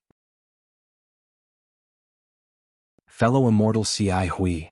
Xan rolled her eyes at Xiaohua and said to Xi Hui, "This one remembers that you know Buddhism's heavenly feet, and your cultivation is quite amazing. And it's not amazing, but since heavenly feet is called heart's desire, this little monk can go anywhere within 1,000 feet at will, in just a blink of an eye." Xi Hui nodded without reservation. "This is also one of the main reasons why this one invited fellow immortal." Xan said, "The first stage of this array is the most difficult. The array will only open for a few breaths of time, and in this few breaths of time, the entire water area within a few miles will be sealed. If not for a special ability, it's impossible to enter. And as long as someone enters the array during this few breaths of time, the entrance of the array will stop. Of course, this period of time is also very short, but for us who are around the 4th grade of origin energy, it's nothing much." "And this little monk understands." Xi Hui nodded. "This little monk is willing to take the lead and tear open the entrance of this array." "Good." Xan nodded happily, and then explained to Xi Hui in detail for a while. The two of them didn't talk behind anyone's back, and they didn't transmit their voices, so Xiaohua heard everything clearly. Although the situation described by Xan wasn't very clear, Xiaohua already knew that this was definitely a Dao sect's array. Xan's words weren't false, and he couldn't help but feel a bit sad. This time, this Xiao seems to have been forced to do something beyond his ability again. After Xan and Xi Hui's discussion, the three of them put away their mounts. Xan took out the ink cloud pupil, and placed it on her forehead to look for a moment, then released her origin energy and searched within a few miles, and then brought the three of them to fly towards the east side of the thousands of whirlpools. Whoa! Just as the four of them were flying, suddenly, a loud whimpering sound rang out, and within a few miles, waves of ghostly wailing and wolf howling could be heard. Xiaohua lowered his head to look, and the large and small whirlpools suddenly trembled rapidly. This was the source of the commotion, and the speed at which the spiritual qi of heaven and earth was absorbed increased. The hurricane formed by the spiritual qi of heaven and earth fell into the water, and when it rushed into the whirlpool it condensed into a sound. Swoosh! Without waiting for the others to make a move, Xan stretched out her hand, and took out an emerald green handkerchief from her sleeve. With a shake of her hand, she threw it into the air. Clouds and mist gushed out from the handkerchief, and after absorbing the noble qi, it turned into a cloud that covered everyone's head, and immediately blocked the hurricane. Oh, oh, whoa, whoa. The whimpering sound in the water rose and fell one after another, like a frightening melody. The rhythm was like a tide that rushed into everyone's ears. Amit Ba. Xi Hui chanted Buddha's name, and his hands formed the Akala seal. The Buddha's light emitted from his body, and also covered the four of them, and that frightening melody could no longer enter. Quickly look. Xan suddenly pointed with her hand and cheerfully called out. Following the direction that Xan pointed, a trembling tornado gradually appeared in the thousands of whirlpools along with the melody. These tornadoes gradually gathered, and when they reached a height of 100 zhang, they suddenly whistled, like a wind dragon rushing to the western horizon. That hurricane was so big, first it was dozens of li, then it was hundreds of li. The spiritual chi of heaven and earth in this area was sucked into it, and it was like an unyielding wind dragon roaring as it rapidly expanded, and directly rushed into the thick clouds. Swoosh! The hurricane rushed into the clouds, and a hole of dozens of li in size appeared to be insignificant in the endless clouds. However, it was also very mysterious. From this insignificant hole in the clouds, a ray of light shot out, like an orange sword of light falling on Xiaohua and the others, and sprinkled over the dozens of li of water around the nightmare reef. Xiaohua narrowed his eyes and looked at the hole in the clouds. In the slanted horizon, there was a touch of the afterglow of the setting sun, and it was rather reluctant to part with the grayish-blue dusk. The ancient array is indeed extraordinary. Xiaohua sighed slightly. He could also be considered a grandmaster array master, and when he saw the array open, his thoughts were different from others. If this Xiao was the one setting up the array, I really wouldn't know how to set up an array that corresponds to the time. However, when he thought of this, Xiaohua's heart moved. Oh, perhaps this array doesn't pursue the details it should be related to, right? It should be related to the power of the sun and moon. If this Xiao knew how to use the power of the sun, moon, and stars in an array, I think I can also set up such a mysterious array. While Xiaohua was pondering, the ray of light that fell on the several li of water had a beautiful change. The orange ray of light first spread out on the water surface, and then it actually followed the ripples of the water and converged towards the thousands of whirlpools. When the rays of light entered the whirlpools, the entire water body let out a low roar and the water surface gradually rose. However, it rose by more than 3 inches. The thousands of whirlpools suddenly froze, and the orange ray of light also froze, like thousands of morning stars. This freezing only lasted for an instant, and then all the whirlpools suddenly reversed, and the rays of light within the whirlpools rushed out, rapidly swaying within several li. Every ray of light formed a palm-sized light shadow in the air, and the thousands of light shadows swayed in confusion, as if they were dancing with a group of demons, and it was even more bizarre. This. Xiaohua's gaze swept over, and his eyes flashed with confusion. The space above the water body was restricted by the array, and the spiritual energy of heaven and earth was already thin. These flashing lights didn't cause any fluctuations, and he really didn't understand how to open the array. Fellow immortal Ci Hui. At this moment, XNXIN's voice was filled with excitement, and she hurriedly said, "The ancient array has restricted divine sense, and has very little effect on Buddhist sense. In particular, there is no spiritual energy of heaven and earth here, and even the noble chi is a restriction, so your Buddhist divine ability is also very little affected. If you see a door appear in this light shadow, it's a door. As for what the door looks like and where it appears according to the records, it's not fixed. Just as we've discussed before, fellow immortal can immediately use the heart intent technique to enter." Ci Hui had already released her Buddhist sense, and her eyes were also unblinkingly staring at the light shadow swaying irregularly in the sky above the water body. She didn't dare to be negligent in the slightest and only answered casually. Seeing Ci Hui, XNXN, and Gu Jin all staring at the light shadow in the sky, Xiaohua frowned, but his eyes were fixed on the whirlpools above the water. After all, he was a formation grandmaster, and he knew that the changes of light shadow came from the whirlpools. Tracing back to the source, if he wanted to find the pattern of the changes of light shadow, he still had to look at the whirlpools. Moreover, if the 3 of them were looking at the light shadow in the sky, Xiaohua wouldn't be delayed by looking at the side alone.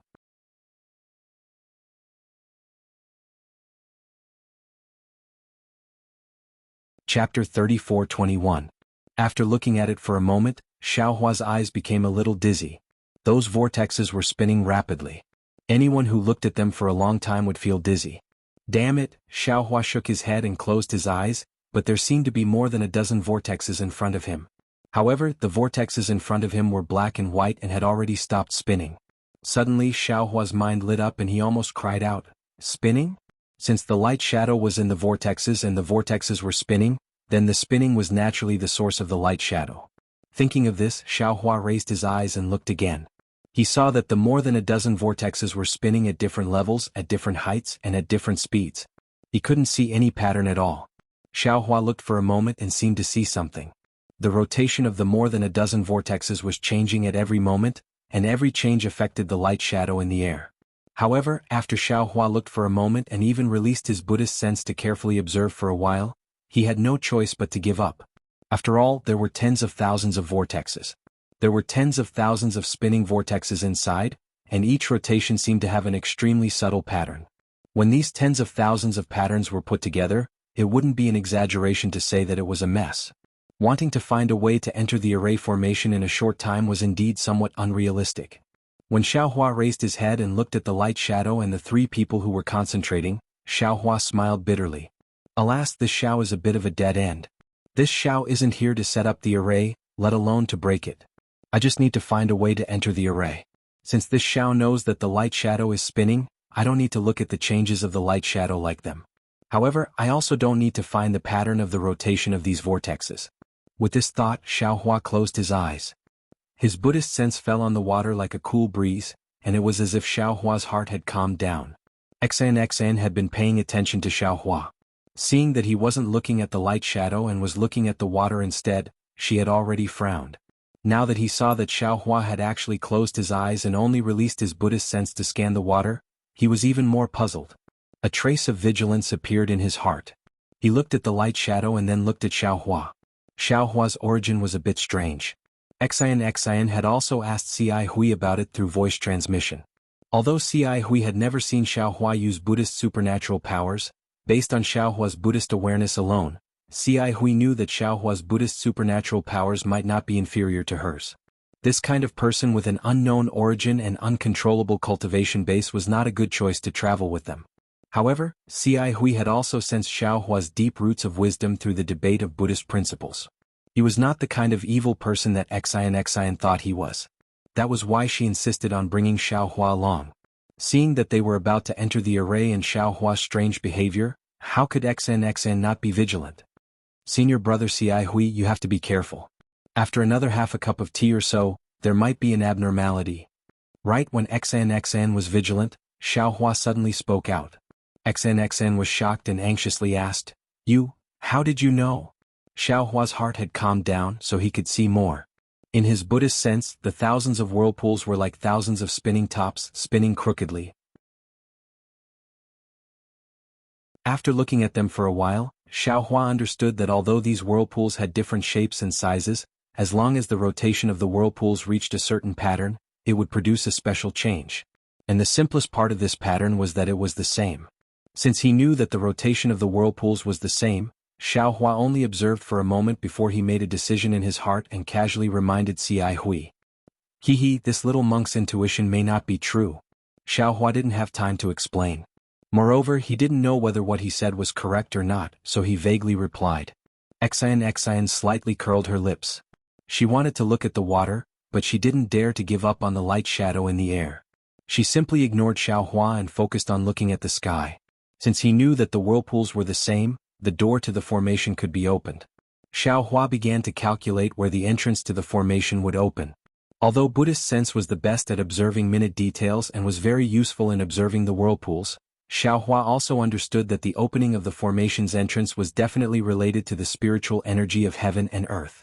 If he wanted to know the location of the entrance, he could only use his divine sense to observe the changes in the spiritual energy of heaven and earth, or even use his transcendence vision. Of course, Xiao Hua was now a little monk of the Buddhist sect, so it wasn't suitable for him to use his divine sense. If he used his transcendence vision, it would be somewhat overkill. After thinking for a moment, Xiao Hua released his soul sense. Sure enough, after scanning with his soul sense, Xiao Hua understood that the spiritual energy of heaven and earth above the water had been confined. Looking at the thousands of whirlpools, he saw spiritual energy of different sizes. However, these spiritual energies were condensed into threads, directly coming out from the center of the whirlpools. They wantonly swayed in the air like thousands of branches, messy and disorderly. The time it took to drink half a cup of tea quickly passed. As time passed, these threads condensed from spiritual energy of heaven and earth began to move in an orderly manner, gradually moving in front of Xiao Hua and the others. An irregular shape of several feet in size gradually appeared. This is the formation's entrance? Xiao Hua was overjoyed. Just as he was about to open his mouth to warn them, he suddenly froze, a layer of cold sweat appearing on his back. No. How could it be so simple? If such weak soul sense could discover the formation's entrance, then wouldn't the Taoist sect's divine sense be able to discover it easily? Why would we need to look for some light portal? Hurry! Over there. Just as Xiaohua was hesitating, Gu Zhen's voice rang out, pointing at a place several li away from the group. Xiaohua hastily raised his head. Sure enough, over 10 zhang in the air, thousands of light shadows suddenly condensed together, slowly forming a 3-meter-wide orange-red portal. Along with Gu Zhen's voice, C.I. Hui's body flashed with faint Buddhist light. She put her palms together, chanted, Amitabha, and raised her left foot slightly. It was with this raise of her left foot that C.I. Hui's figure disappeared before everyone's eyes. A wisp of Buddhist light streaked through the air, rushing toward the portal in the air. Let's go.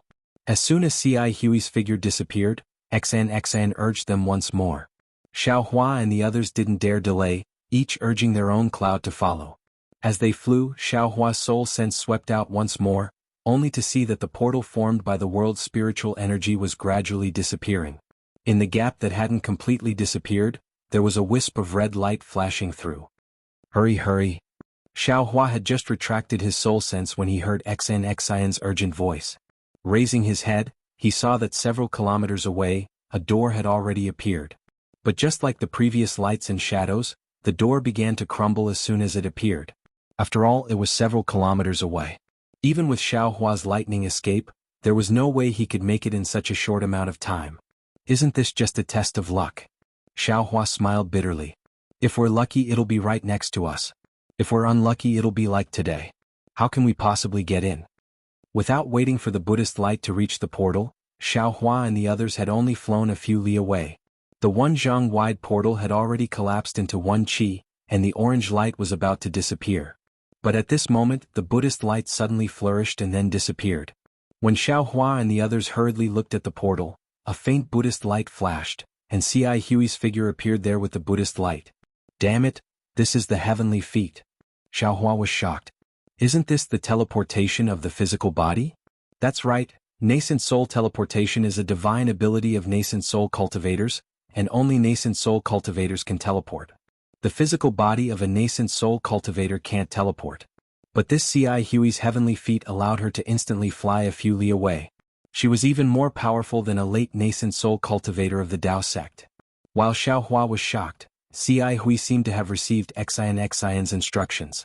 As soon as she appeared in front of the portal, she immediately rushed in. Fortunately, although the portal was only 1 qi wide, C.I. Hui had the appearance of a child and her figure was also short, so it was easy for her to enter. C.I. Hui's figure disappeared into the portal, and the portal immediately stopped collapsing. However, the light around the portal was still shaking with all its might, as if a shabby wooden door was trembling in the wind and would collapse at any moment. Good. XN almost clapped her hands. Then she urged the auspicious cloud and said, let's speed up too. This portal won't last long. In fact, there was no need for XIN to say more. When Xiaohua and Gu Zhen saw the portal in such a state, they had already urged the auspicious cloud under their feet to rush forward. The distance of several li wasn't too far, but now that they were in such a hurry, it felt like an insurmountable moat. Fortunately, C.I. Hui entered the door first. Although Xiaohua didn't know that C.I. Hui was inside the door's brilliance flickered and collapsed like paper several times. However, every time, it would stand up straight as if it had been reignited from the ashes, waiting for XN to arrive first. XN didn't stop at all. She turned her head and called out, Master Gu Zhen, I'll go in first. You can come in when you arrive. Without waiting for Gu Zhen to speak, XN plunged into the small portal and disappeared with a flash of green energy. Xiaohua didn't fly very fast. He followed Gu Zhen. When the two arrived in front of the portal, Xiaohua looked at the small and twisted portal, then looked at Gu Zhen's tall figure and said with a wry smile, Master, how do we go in?